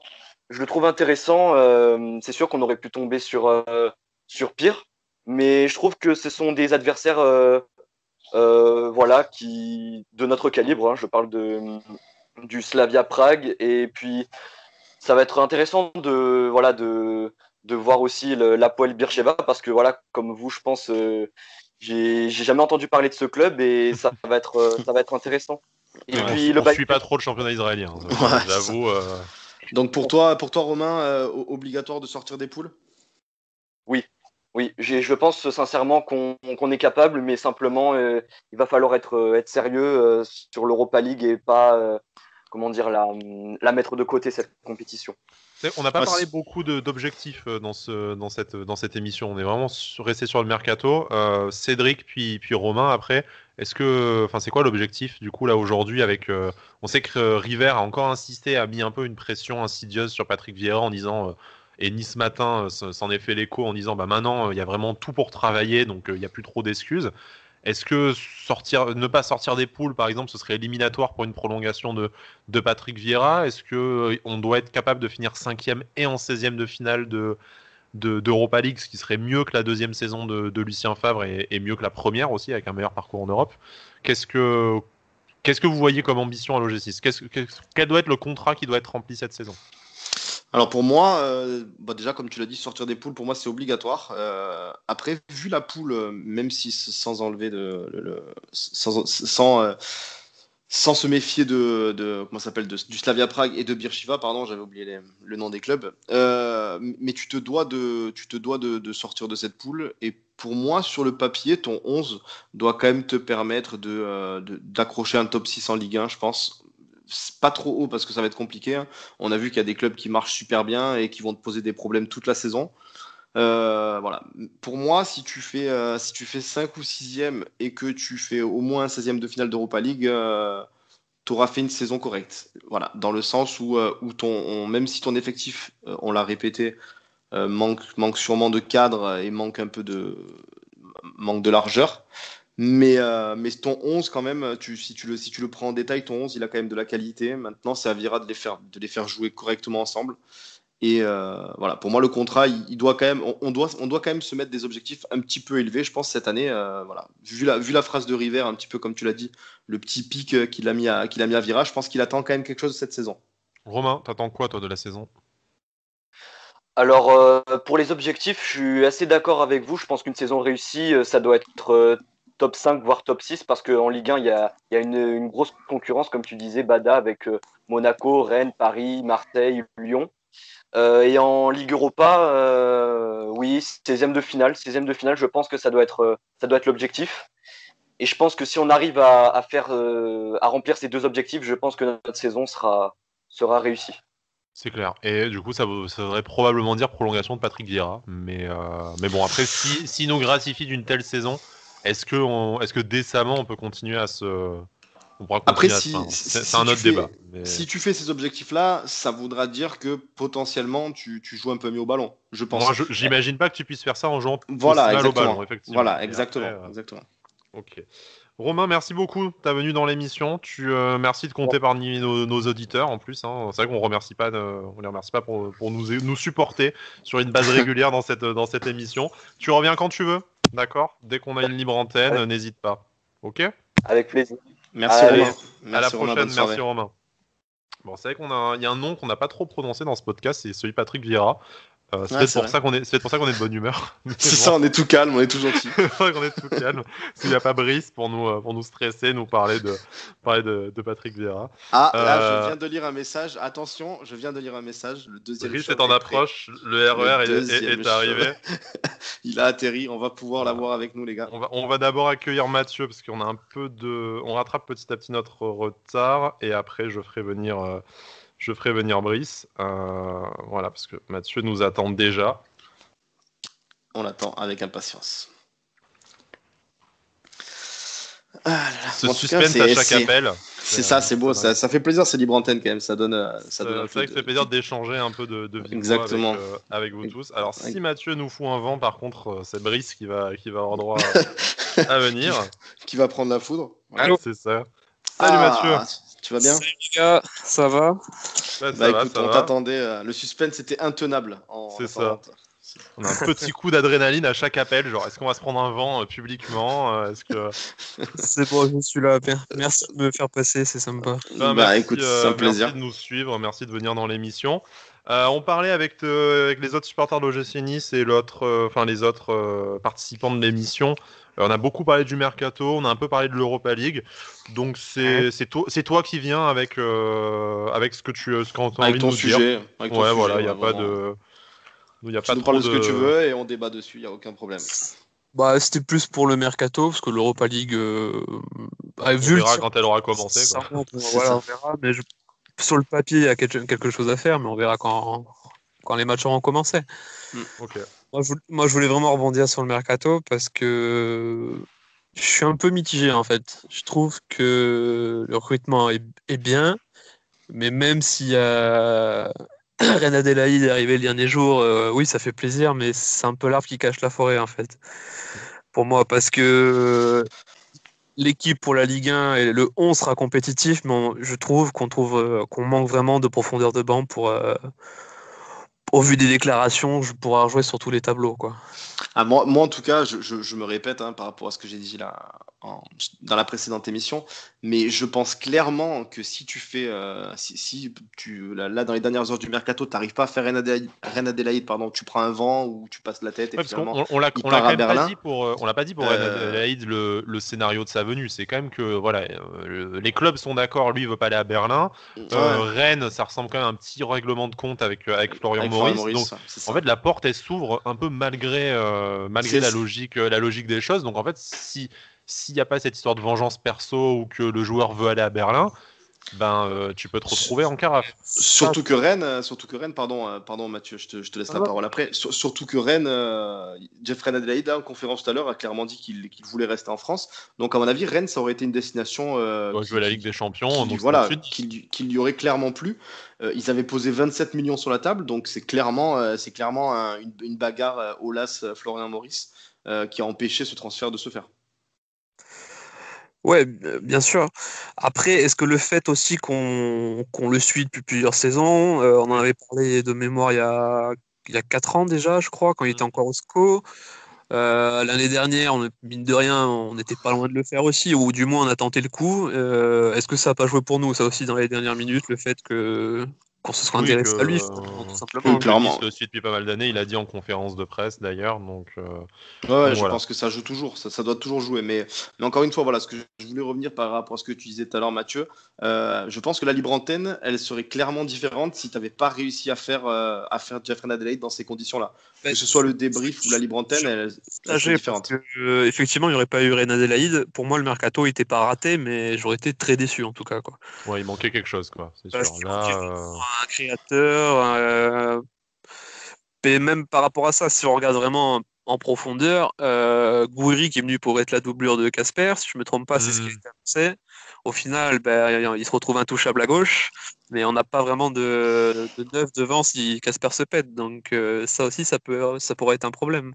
mais c'est vrai, comme tu l'as dit assez justement, je pense qu'avec la venue de Reine Adélaïde, le 11 est sécurisé. C'est un peu le profil qui te manquait pour pas trop bricoler, mais c'est un 11, et on l'a vu sur le début de la saison que le 11, on l'a rarement aligné. Il y a des blessés un peu de partout.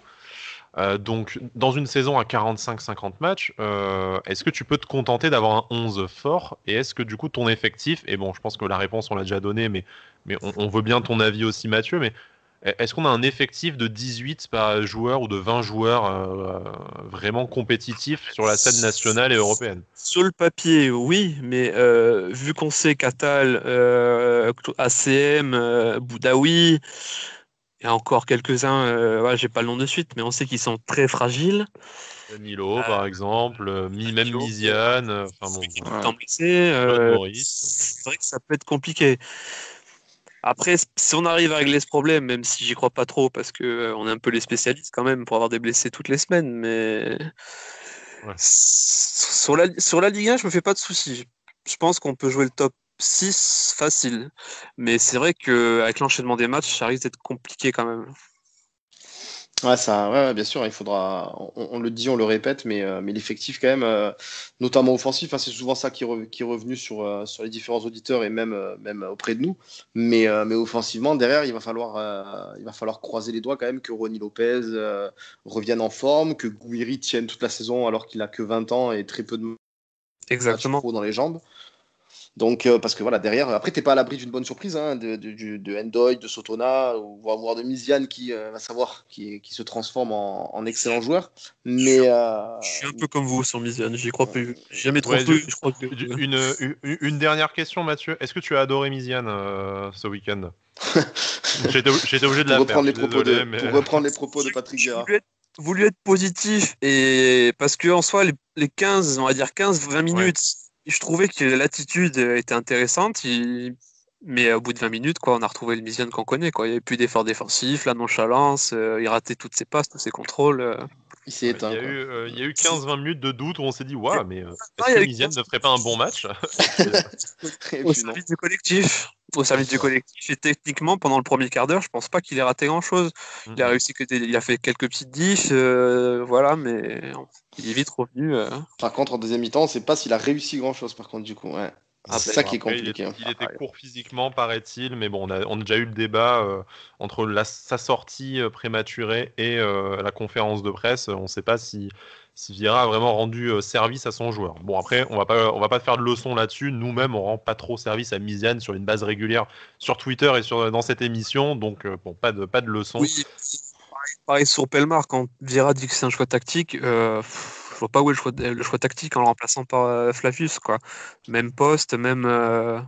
Je trouve que c'est un peu faire du mal à Andy et même Oui, pour surtout Misiane le sortir. juste après sa main, en plus, oui, on peut pas dire Je que ce soit trouve que la fautif, mais gestion, Bah, la c'est gestion sur bizarre.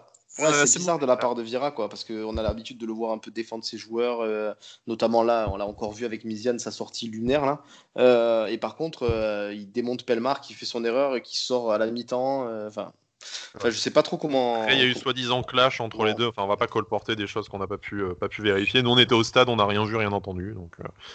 C'est Donc ça. voilà.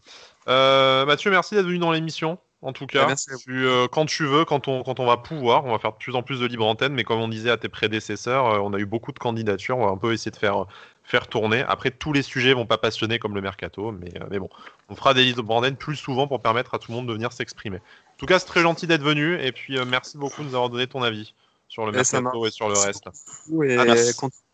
Merci, c'est Merci gentil. À beaucoup. très bientôt. Passe une bonne Merci soirée. beaucoup. Merci à vous.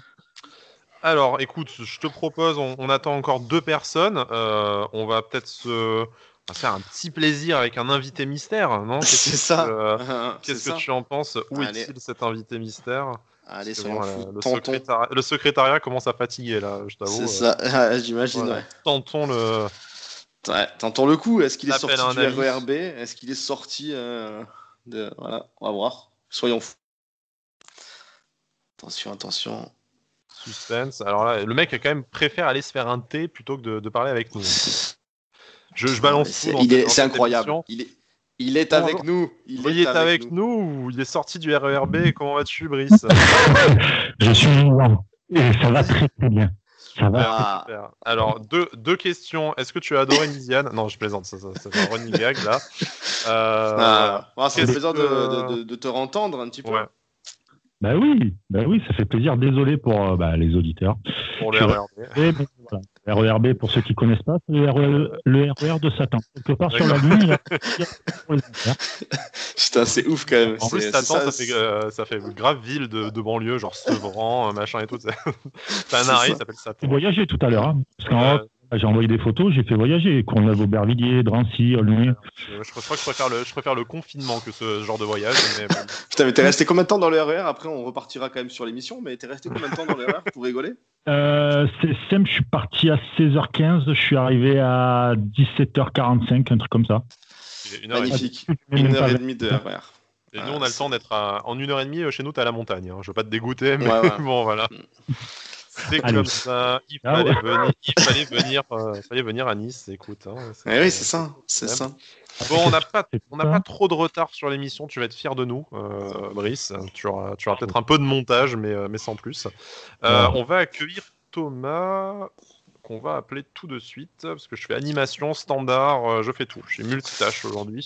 Est-ce qu'on rend l'animation à Brice du coup? Est-ce qu'on rend l'animation à Brice? Oui, Non on va peut-être rendre l'animation à Brice. Alors du coup, Brice, tu peux accueillir Thomas. Eh bien, bonjour Thomas. Bonjour Brice, bonjour Voilà, Sky, bon, bonjour Bala. Thomas, Salut, pour là. l'anecdote, Brice vient de descendre du RER, donc Voilà, il laisse ça. le témoin de l'émission là en direct pendant On qu'on avait t'appelle. perdu Brice pendant plus d'une heure. Voilà, on l'a récupéré. C'est ça. On est content. C'est pour Donc, vous. voilà, donc Brice, Qu'est-ce que tu fais à Paris? ouais, qu'est-ce qu'il fait à Paris, ouais. Là, c'est ça. Déjà, c'est la question. C'est la question que tout le monde lui pose. Mais ouais, c'est comme ça. Qu'est-ce que tu veux, c'est. Voilà. Voilà, allez. Je Ah, crois c'est que je pour repasse dans le travail que RER. Salut les gars. Je refais un. Alors, je Une vais escale. garder le lead encore 2 secondes parce que je vais remettre un peu de contexte d'émission à Brice et à Thomas, hein, qu'on les lâche pas de zéro non plus. On a Ouais. forcément beaucoup parlé du mercato. Ce que la majorité des auditeurs qu'on a interrogés a dégagé, c'est que une petite appréhension sur les doublures devant, parce que derrière le trio Ronny Lopez, Guiri, Casper Dolberg, il y a quand même, c'est très vite très jeune ou très peu expérimenté.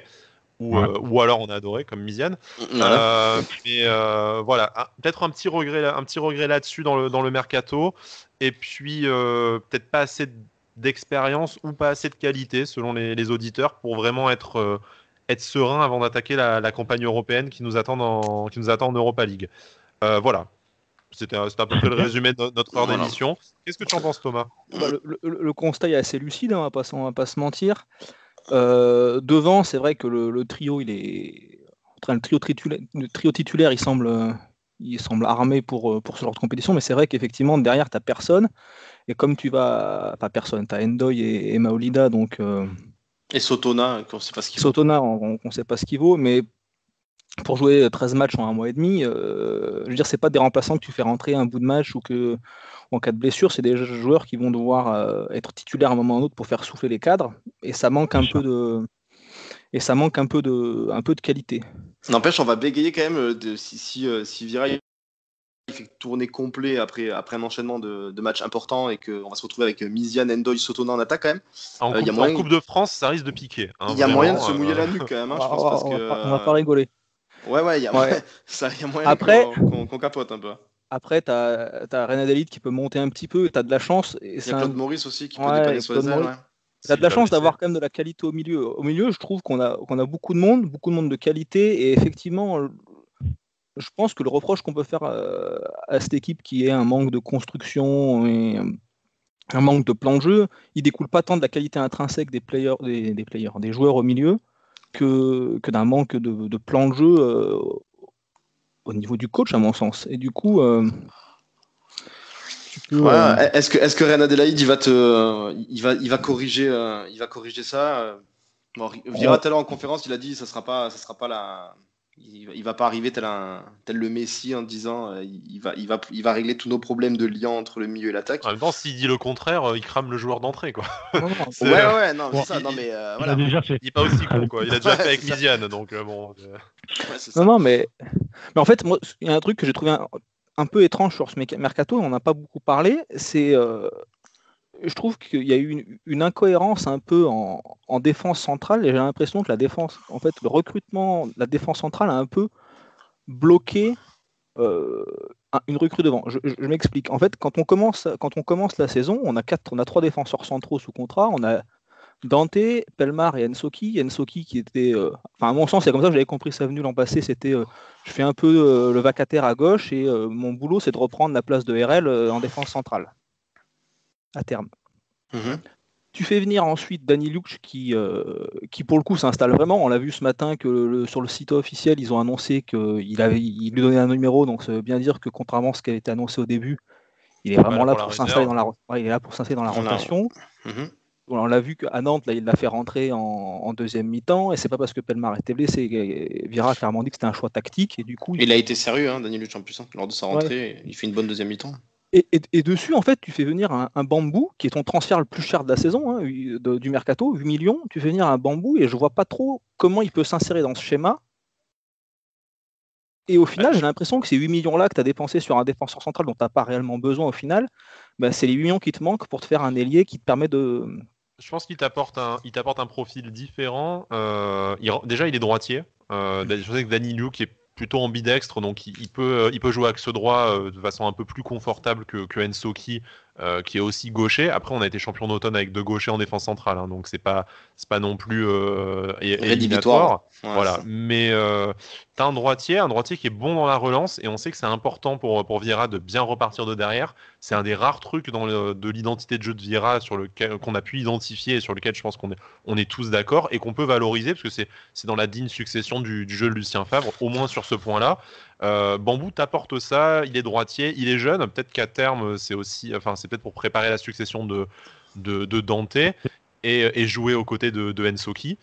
Mais là où je suis d'accord avec toi, c'est que tu as mis ta plus forte somme d'argent du mercato sur le poste où, je dis pas que tu n'en avais pas besoin, mais sur lequel tu avais déjà mis 12 millions sur Ensoki la saison d'avant. Tu as pris un jeune libre du Bayern Munich, tu as un jeune du centre de formation avec Pelmar qui est encore tendre, mais qui a de quoi s'imposer dans le groupe pro à venir. Donc c'est vrai que c'est un peu étrange d'avoir mis, ce qui n'est pas une énorme somme au final, 8 millions, mais d'avoir fait ton plus gros transfert onéreux de l'été sur ce poste-là. Mais moi j'ai une question. Moi j'ai une question même pour Brice, pour tous les trois d'ailleurs. Parce que Brice est venu dans l'émission, donc tant qu'à faire, laissons-le parler aussi, quoi. Oui, bien sûr. Mais est-ce que là comme ça, sur le moment, est-ce que pour vous c'est mieux Bambou? C'est mieux d'avoir pris Bambou 8 millions ou de ne pas avoir gardé RL par exemple? Est-ce que c'est meilleur Bambou actuellement que RL? On ne sait pas, Bambou ne l'a pas vu. Ouais, Bambou, c'est compliqué de juger. Moi, ce que non, mais tu te dis, pour rebondir ce que tu disais, tu vois, tu parlais des 8 millions mis sur Bambou, mais tu aurais gardé RL et tu aurais eu peut-être 8 millions de plus à dépenser sur un poste offensif. Bah, oui, en fait, à mon sens, je nie pas l'utilité de Bambou, défenseur droitier, bon relanceur, etc. Je pense que c'est une bonne pioche, c'est pas la question. La question, c'est plutôt de savoir que défenseur central, c'était a priori le poste où tu avais le moins de besoin, et c'est là où tu fais ton plus gros transfert. Tu as le moins de besoin maintenant.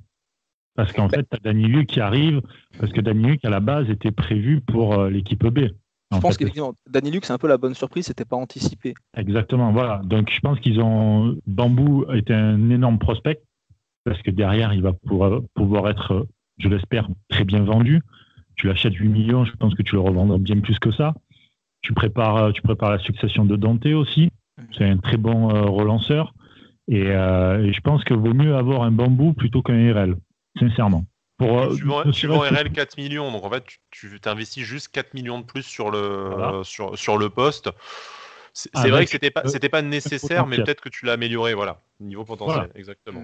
Parce qu'il ne faut pas oublier un truc, je ne sais pas si vous en avez parlé, mais là, il y a une espèce de petite bulle économique qui est en train d'éclater entre la LFP et Mediapro. Et je peux te dire que si ça éclate vraiment, il y a beaucoup de clubs d'ailleurs, pendant le confinement, ils n'étaient pas très très loin de passer l'arme à gauche, comme on dit. Faut faire gaffe avec les enjeux financiers, etc. Ouais, Bordeaux, Saint-Étienne, et les promus, ils doivent commencer à suer un petit peu, je pense. Voilà, et même Marseille, donc je me demande même des fois, d'ailleurs on nous a posé la question sur le compte Twitter, je me demande même si finalement eux ils n'étaient pas, je dirais pas au courant, mais est-ce qu'ils n'ont pas préparé eux non plus Nice un peu le coup de Lyon par exemple, où ils n'ont pas déboursé on en a un peu parlé effectivement, et on disait est-ce que, enfin ça on peut l'entendre, mais c'est dommage qu'on nous le dise pas. On revient toujours à cette histoire de transparence. On peut tout entendre. Je pense qu'avec ce club-là, en plus, qui a été assez folklorique ces 10-15 dernières années, on a tout connu. On se souvient d'où l'on vient, pour reprendre un truc cher à Jean-Pierre River et à Julien Fournier. Mais dire, tu sais que tu as les aléas du foot, tu peux tout entendre. Après, sur le plan financier, on entend beaucoup qu'on n'a pas beaucoup dépensé parce qu'on dit que si le loi de Cyprien se fait, on n'a dépensé que 2 millions ce mercato. En fait, je pense qu'il y a des coûts cachés dont on n'a pas forcément conscience. Déjà, le mercato passé, tu dois être quasiment à moins 30 millions sur le mercato de l'an dernier. Entre les 20 millions de Dolberg, les 12 de Ensoki, les 14 de Claude Maurice, tu dois être pas loin de 30 millions. Donc déjà, tu frises en fait la limite du fair play financier, parce que je rappelle, quand on regarde les comptes publiés par l'AFP régulièrement, que Nice vend, avant mutation, Nice, il y a à peu près entre moins 5 et moins 7 millions d'euros à trouver. Et donc là, cette année, tu as tes moins 5, moins 7 millions de base, on va dire. Tu dépenses 2 millions en plus, tu as une augmentation de la masse salariale, tu as une diminution des recettes et des revenus.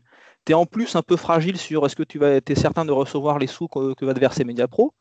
En fait, je pense que quand on regarde au global, on a un trou sur ce mercato, sur cet exercice fiscal qui doit avoisiner les 15 millions, qu'on ne voit pas forcément, mais en fait, le trou il est là, et Ineos, ils ont mis de l'argent, ne serait-ce que pour pouvoir offrir une politique salariale plus à même d'attirer ce genre de joueurs. Et que même si ça ne transparaît pas forcément ce mois-ci, cette année-ci en tout cas, au niveau des indemnités de transfert, quand tu regardes tous les chiffres un peu cachés les uns sur les autres, tu te rends compte que au final, tu es à la limite de ce que peut te permettre le fair play financier. Entre les moins de 30 de la saison passée, les trous de revenus et l'augmentation de la masse salariale, tu dois commencer à être limite. Mais ça, toujours le même problème, on ne te le dit pas, tu vois. On te rétorque, oui, mais vous, les supporters, vous attendez des gros joueurs, des grosses signatures. Alors que, sans rentrer dans les détails, le secret des affaires, tout ça, parce qu'il y a des choses qu'on n'a pas à savoir, nous simples supporters, ça je peux l'entendre. Voilà, qu'on te dise, on a un déficit structurel de temps, Ineos l'a comblé, Ineos nous a permis d'avancer les sous sur les transferts qu'on a pu faire très tôt avant vendre, et ça, je pense qu'on l'avait anticipé, on l'a dit, et c'est une des principales armes de notre mercato, c'est qu'on a pu le faire très très vite, et ça c'est grâce à notre actionnaire. Voilà, ça en fait tu ne l'entends jamais. Le fair play financier, ça a été très très très peu abordé par Jean-Pierre River, droppé tout juste au milieu de son interview sur RMC en disant « Ah oui, au fait, il y a aussi quand même le fair play financier à prendre en compte ».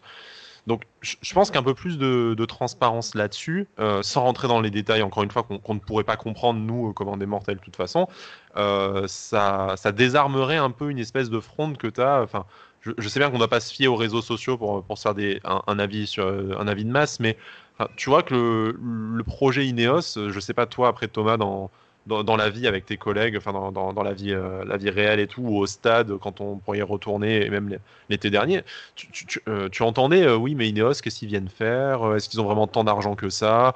Là, tu as pu lire, oui, mais c'est comme les Chinois, ou River, les oursins et tout machin. Truc que tu lis en fait depuis 10 ans. Alors que y a peut-être quelque chose, comme tu le dis, qui est extrêmement fondé derrière cette stratégie. Après, ça, c'est un peu le reproche qu'on peut faire à l'OGC Nice depuis un long moment, depuis le début de la présidence River, c'est qu'il communique peu. C'est un club très secret. Je ne sais pas si c'est lié à River, à Fournier, à quelqu'un d'autre, mais par exemple, de tête, c'est le seul club que je connaisse qui communique pas sur les durées de contrat. Ah bah ça c'est après on l'avait dit dans l'émission précédente, mais cette transparence elle a plutôt tendance à de plus en plus agacer quand même, plutôt que voilà, au début c'était un peu marrant parce qu'on parle du langage River machin, qu'on essayait un peu de traduire tout ça en période de mercato, mais plus ça avance et plus j'ai l'impression que ça agace les supporters et que tout le monde aimerait un peu plus de transparence quand même. Bah, ouais, parce que vas-y Brice. La transparence, le problème qu'il y a, c'est qu'aujourd'hui, tout le monde s'insère, et pas forcément à bon escient. Et on l'a vu avec certains clubs, notamment, voilà, encore une fois, Marseille, Bordeaux, pour citer qu'en France. Hein. Il y en a d'autres aussi à l'étranger et tout, où après, la presse s'insère pour monter des espèces de vendetta, on va dire, plus ou moins, pour essayer de foutre bordel, etc. Donc, je pense qu'il part du principe de dire, on dit le moins de trucs possible, on garde tout secret, et puis derrière, on peut...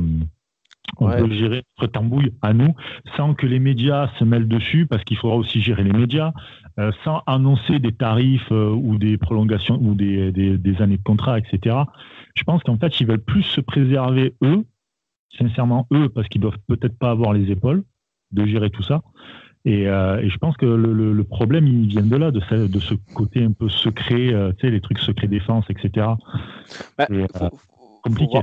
Il faut voir si c'est efficace, parce que oui, ça allait vraiment se protéger, mais derrière, en début de mercato, tu as RMC qui sort que Nice a 80 millions d'euros pour recruter sur ce mercato. Et ça leur coûte encore aujourd'hui, je pense. C'est un chiffre qui revient souvent. Et justement, parce que tu vois, c'est ça le problème. Ça met des attentes de fou chez les supporters. Je sais pas comment le prennent les clubs en face, mais quand tu te veux négocier un directeur sportif et qu'il a eu le 3 jours avant dans la presse que mais si justement 1 million. Ouais, mais si justement derrière tu rétorques en disant c'est du pipeau, voilà, nous on est loin de ces 80 millions sans donner de chiffres. Ce qui a été fait. Ils ont dit que c'était un chiffre qu'ils avaient jamais annoncé, que voilà. Ouais. Mais bon, au final c'est resté quand même. Ils n'ont pas dû le crier assez fort parce qu'au final c'est 80 millions. En fait, le problème qu'il y a, c'est que t'en as qui parlent beaucoup trop et donc les attentes des supporters sont monstrueuses et ils sont très déçus. Et en fait, t'en as qui parlent pas du tout. Et tu as des supporters qui sont sur leur fin, en fait. Donc, et je pense qu'il n'y a pas véritablement de bonne matière. Et on en parlait d'ailleurs dans les autres podcasts. Je trouve que Nice communique mal. Alors, ils ont une communication de club avec le fonds de dotation, les pitchouns, etc. et tout, qui est, je trouve, génial. Même tout ce qu'ils font côté Instagram, Facebook, tous ces trucs-là et tout, je trouve, même Twitter et tout, c'est génial. Mais la communication sportive, on va dire, avec Patrick Vieira inclus, putain, c'est à revoir. Hein. Ouais, c'est compliqué. Ouais, c'est très compliqué. Je pense que ça crée beaucoup de problèmes, beaucoup de tensions se basent là-dessus. On a une année particulière où je pense qu'entre le huis clos et le Covid, déjà les gens sont à cran, naturellement, et espéraient peut-être un peu trop de l'OGC Nice pour sauver leur année, dire bon, on a connu une année de merde, mais si on fait un super mercato où on lâche 100 millions sur le marché des transferts, ça va te redonner un peu de baume au cœur et de rêve, tu vois. Et là-dessus, on a fait un mercato à l'image du monde aujourd'hui, tu vois, un peu réussi mais un peu sécurisant parce que tu sais pas trop de quoi demain va être fait, ce qui après quand tu y réfléchis à tête reposée était sûrement la bonne stratégie, mais a pas été forcément bien amené, et tu le disais dans une communication sportive qui a été toute l'année alimentée par Jean-Pierre River. Vous allez voir l'année prochaine ce que vous allez voir, le premier vrai mercato d'Ineos, tout ça, et tu te retrouves, ça retombe un peu comme un soufflet et forcément t'es déçu. C'est ça, en fait c'est la première fois que d'habitude, ils sont secrets, mais ça reste cohérent. Il y a une ligne directrice qui est tenue. Et pour la première fois, en fait, il y a eu des incohérences entre l'an passé et cette année. L'an passé, on t'explique, vous allez voir, gros mercato, on aura fait préparer, etc. Radcliffe qui nous dit, oui, alors nous, c'est jouer l'Europe tout de suite et la Ligue des Champions d'ici à 2 ou 3 ans. Et là, tu arrives cette année, on te dit, tu vois le résultat du mercato qui est probablement justifié par le fait qu'en fait, on n'a plus beaucoup de marge de manœuvre. mais qui te disent oui, finalement, on va tenter de jouer le top 6 pour décrocher une place en Noël. En fait, il y a eu une dégradation des objectifs. Moi, je peux tout à fait comprendre qu'il y ait une dégradation vis-à-vis de contingences extérieures, mais il faut qu'on te l'explique. Et là, t'as Jean-Pierre River qui te dit tout simplement, qui t'explique de but en blanc que ton objectif a diminué. Il te donne de nouveaux objectifs sans t'expliquer pourquoi en un an tu es passé d'un plafond A à un plafond B plus bas, et sans te donner les raisons qui mènent à cette décision-là. Et du coup, toi, supporter, qui n'as pas les clés de compréhension pour comprendre le pourquoi du comment, tu te dis, mais en fait, il nous raconte des pipeaux, on est floué, c'est Ineos qui a changé d'avis, et t'inventes tout plein de scénarios un peu tirés par les cheveux pour expliquer ça, parce que... Mais c'est vrai, sans info, ça porte au complot, quoi. Tu vois, c'est... Déjà, si on coûte tous les ans de nous dire il y a un nouveau projet, au bout d'un moment, ça va falloir qu'il arrête, quoi. Par contre. Ça, c'est très français, ça. Très français, les trucs de projet, le ci, le ça, le Champions Project, les trucs. Projet Dortmund, n'est-ce pas, hein? Donc, là, il y en a plein. Là, on parle de ça, mais à Bordeaux, t'en as eu, de partout, t'en as eu, mais bon. Ouais, non, voilà. bon. Après, changer de projet, changer d'actionnaire, bon, ça s'entend. Mais oui, pas nous faire oui, tous les ans, quoi. Ouais, voilà. À un moment donné, il faut se stabiliser, quoi. C'est un peu le mal français, ça. Enfin, le football français. Le mal du football français. En tout cas, Thomas, merci beaucoup d'avoir répondu présent pour cette libre antenne. C'est vraiment Pas cool de souci. ta part. Avec plaisir. Tu reviens quand tu veux, c'était un plaisir. Ouais, carrément. Vraiment. Très intéressant. Très, très intéressant. Merci beaucoup et bonne soirée, Thomas. Bonne soirée. Ciao. Nous, on va enchaîner comme Kouchen. J'avais envie de la sortir. Après la FF,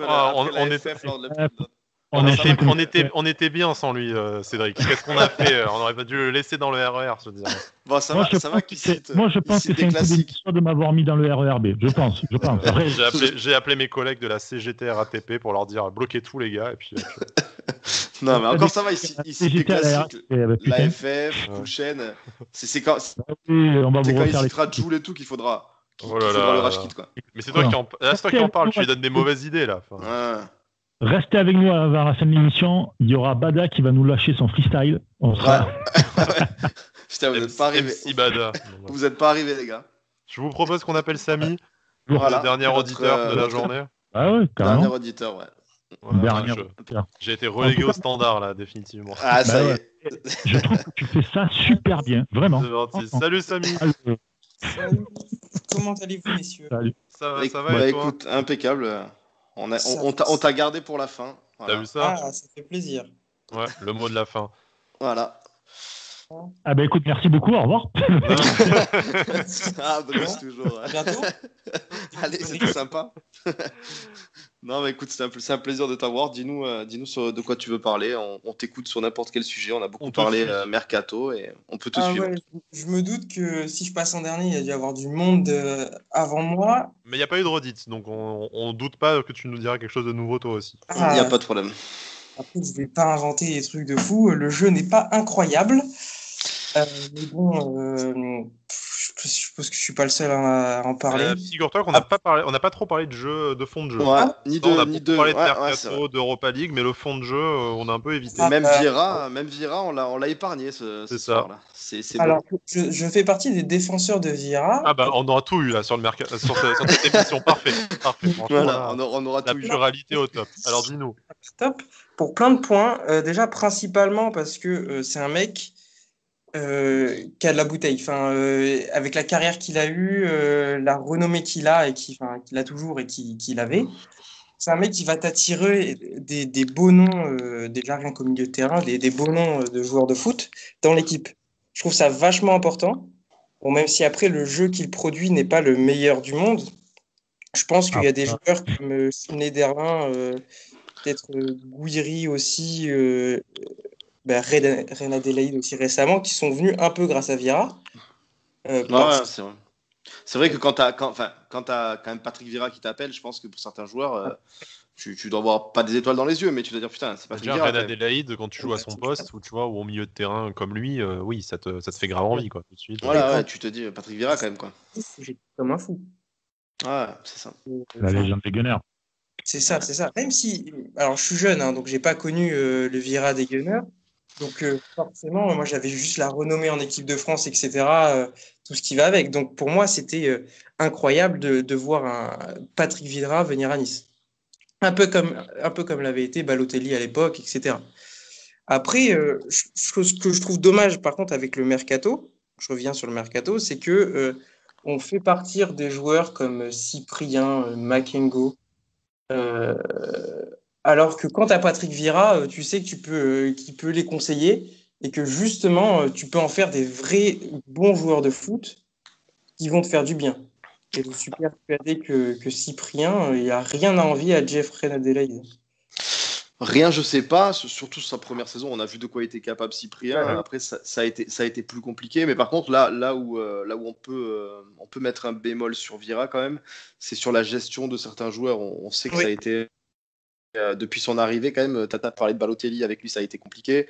Le cas Saint-Maximin pareil, Tamézé, Cyprien et RL. Enfin, humainement, tu as quand même beaucoup de casses en 2 ans et quelques. Là, c'est assez impressionnant.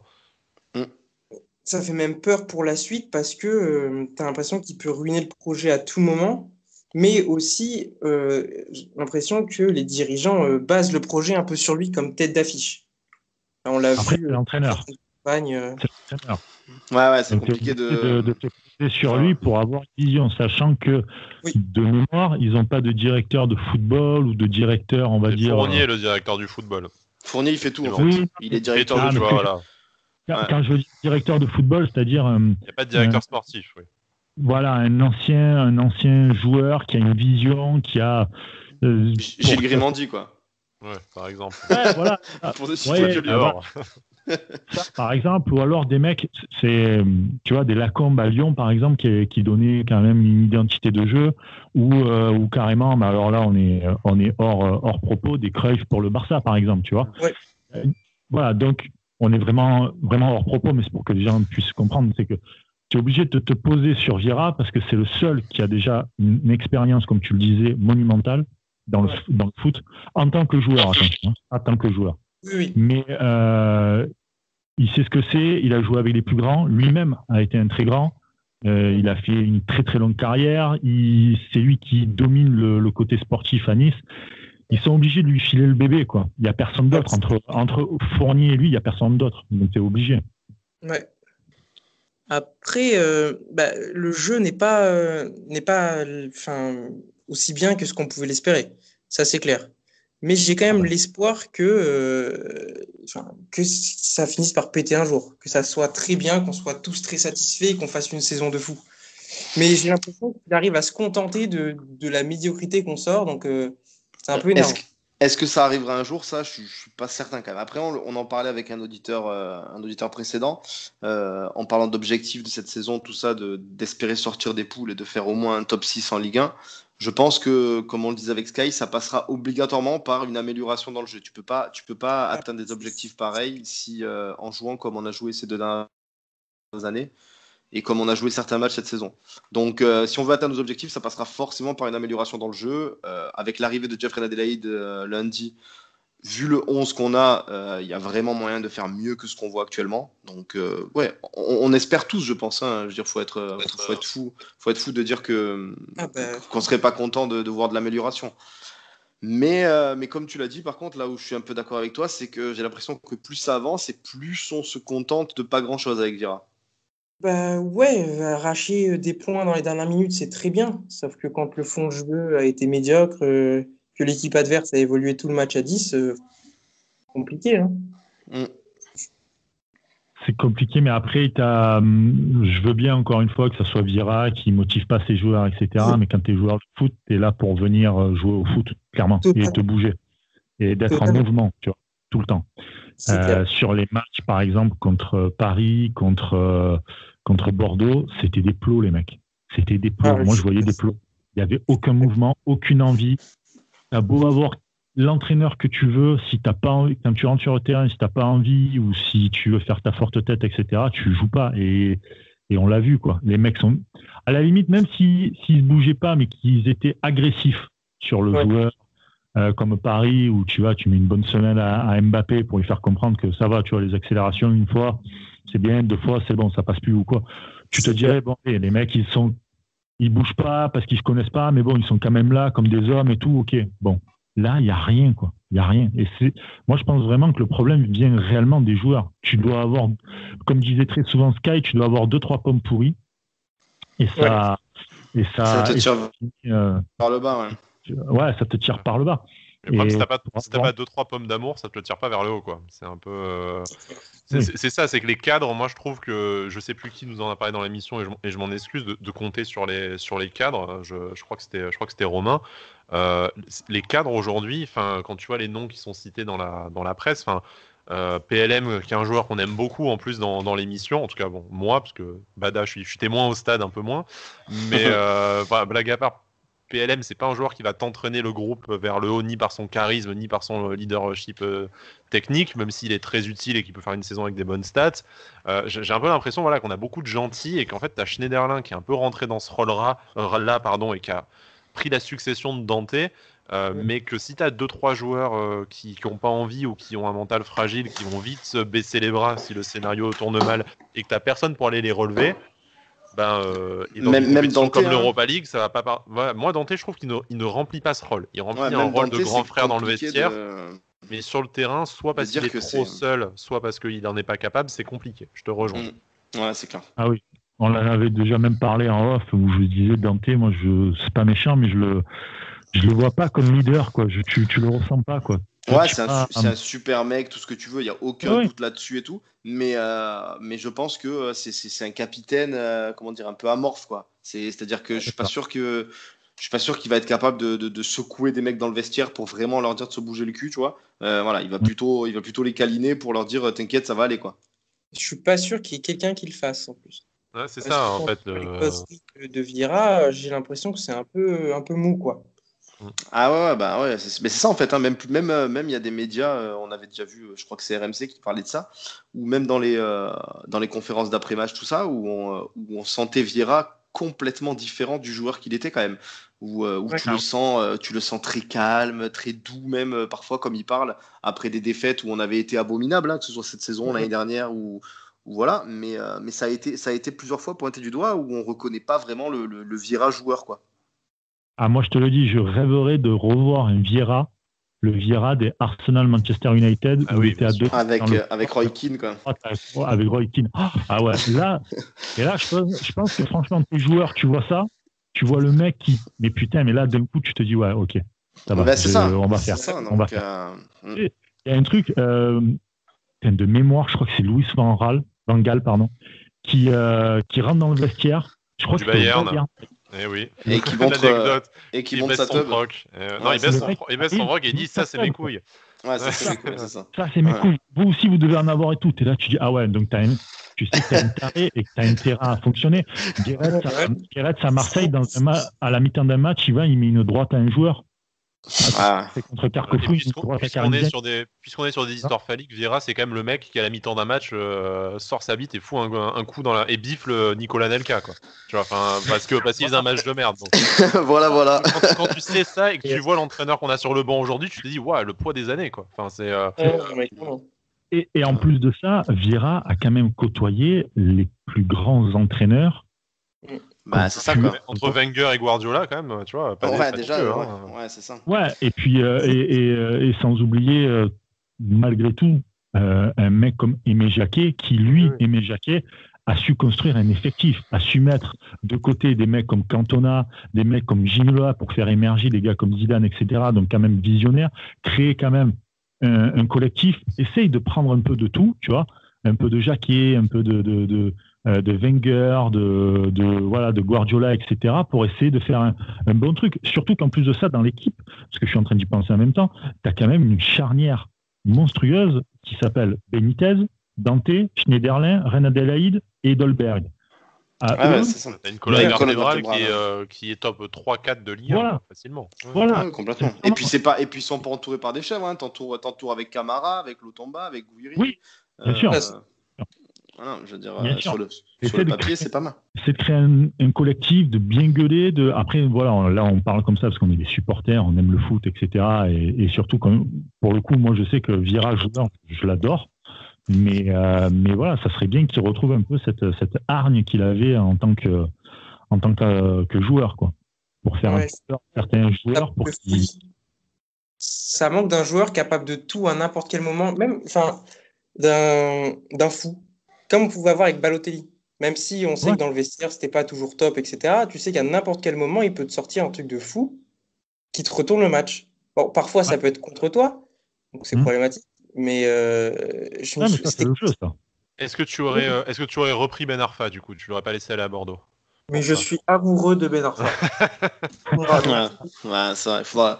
Ouais, non, mais ce que je disais tout à l'heure, je dis comment tu veux. Ça a été tellement de l'amour cette année de Ben Arfa chez nous que comment tu veux. Ben Arfa, j'aime bien aussi, hein, mais après, c'est plus compliqué. Ben Arfa, le truc qu'il y a, c'est qu'il faut qu'il soit bien drivé, en fait. Et puis surtout, il a joué 3 matchs en 3 ans, quoi. Ouais. Oui, bon, après, t'as des mecs, voilà, encore une fois, tu prends des joueurs qui n'ont pas joué depuis longtemps et qui arrivent, qui te font des saisons de rêve. Tu prends la Sana Diarra, le mec n'a pas joué pendant je sais pas combien de temps, il arrive et finalement il part à l'Euro, tu vois. Finalement, en une saison, donc tu peux avoir des bonnes surprises quand même. De très bonnes surprises. On l'espère en tout cas pour Ben Arfa. Merci beaucoup en tout cas, merci Samy. Ouais, merci Samy. Et à vous. Merci beaucoup, c'était vraiment top. Ouais, vraiment top. J'ai kiffé cette émission, j'ai adoré cette émission, même si je suis arrivé. Quart d'heure d'émission, j'ai adoré. C'est ça. Nous, on est rincés, on va aller se coucher avec Sky.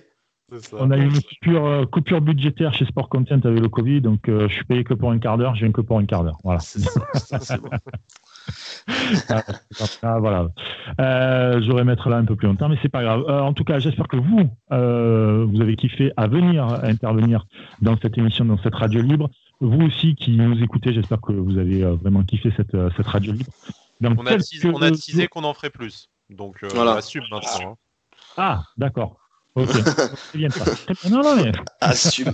Ouais, évidemment, le mec qui met la pression cash, quoi. Ouais, direct, c'est le mec.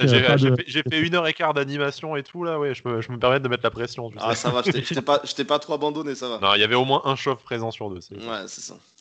Ça va alors. Mais merci beaucoup à tous. Évidemment que ça va revenir parce qu'on sait que vous aimez bien ce format d'émission et nous aussi, donc il n'y a pas de souci, ça va revenir. On parlera aussi dans les prochains podcasts de tactique. On n'en parle pas assez, on parle beaucoup de fond de jeu, etc. Mais on va vraiment parler de la tactique de Patrick Vieira. On en parlera dans les prochaines émissions. On vous tiendra informé de toute manière. Restez connectés sur le compte Twitter d'Avantinissa et même sur nos comptes Twitter à nous. Il n'y a aucun problème là-dessus. Bon les amis, merci beaucoup. Merci Sky, merci Bada d'avoir tenu la baraque. T'inquiète, rien, on est là pour ça. Voilà, on ferme la boutique. Rendez-vous bien pour le prochain épisode d'Avantinissa. Ciao les amis. Ciao, à bientôt. Ciao. Ciao.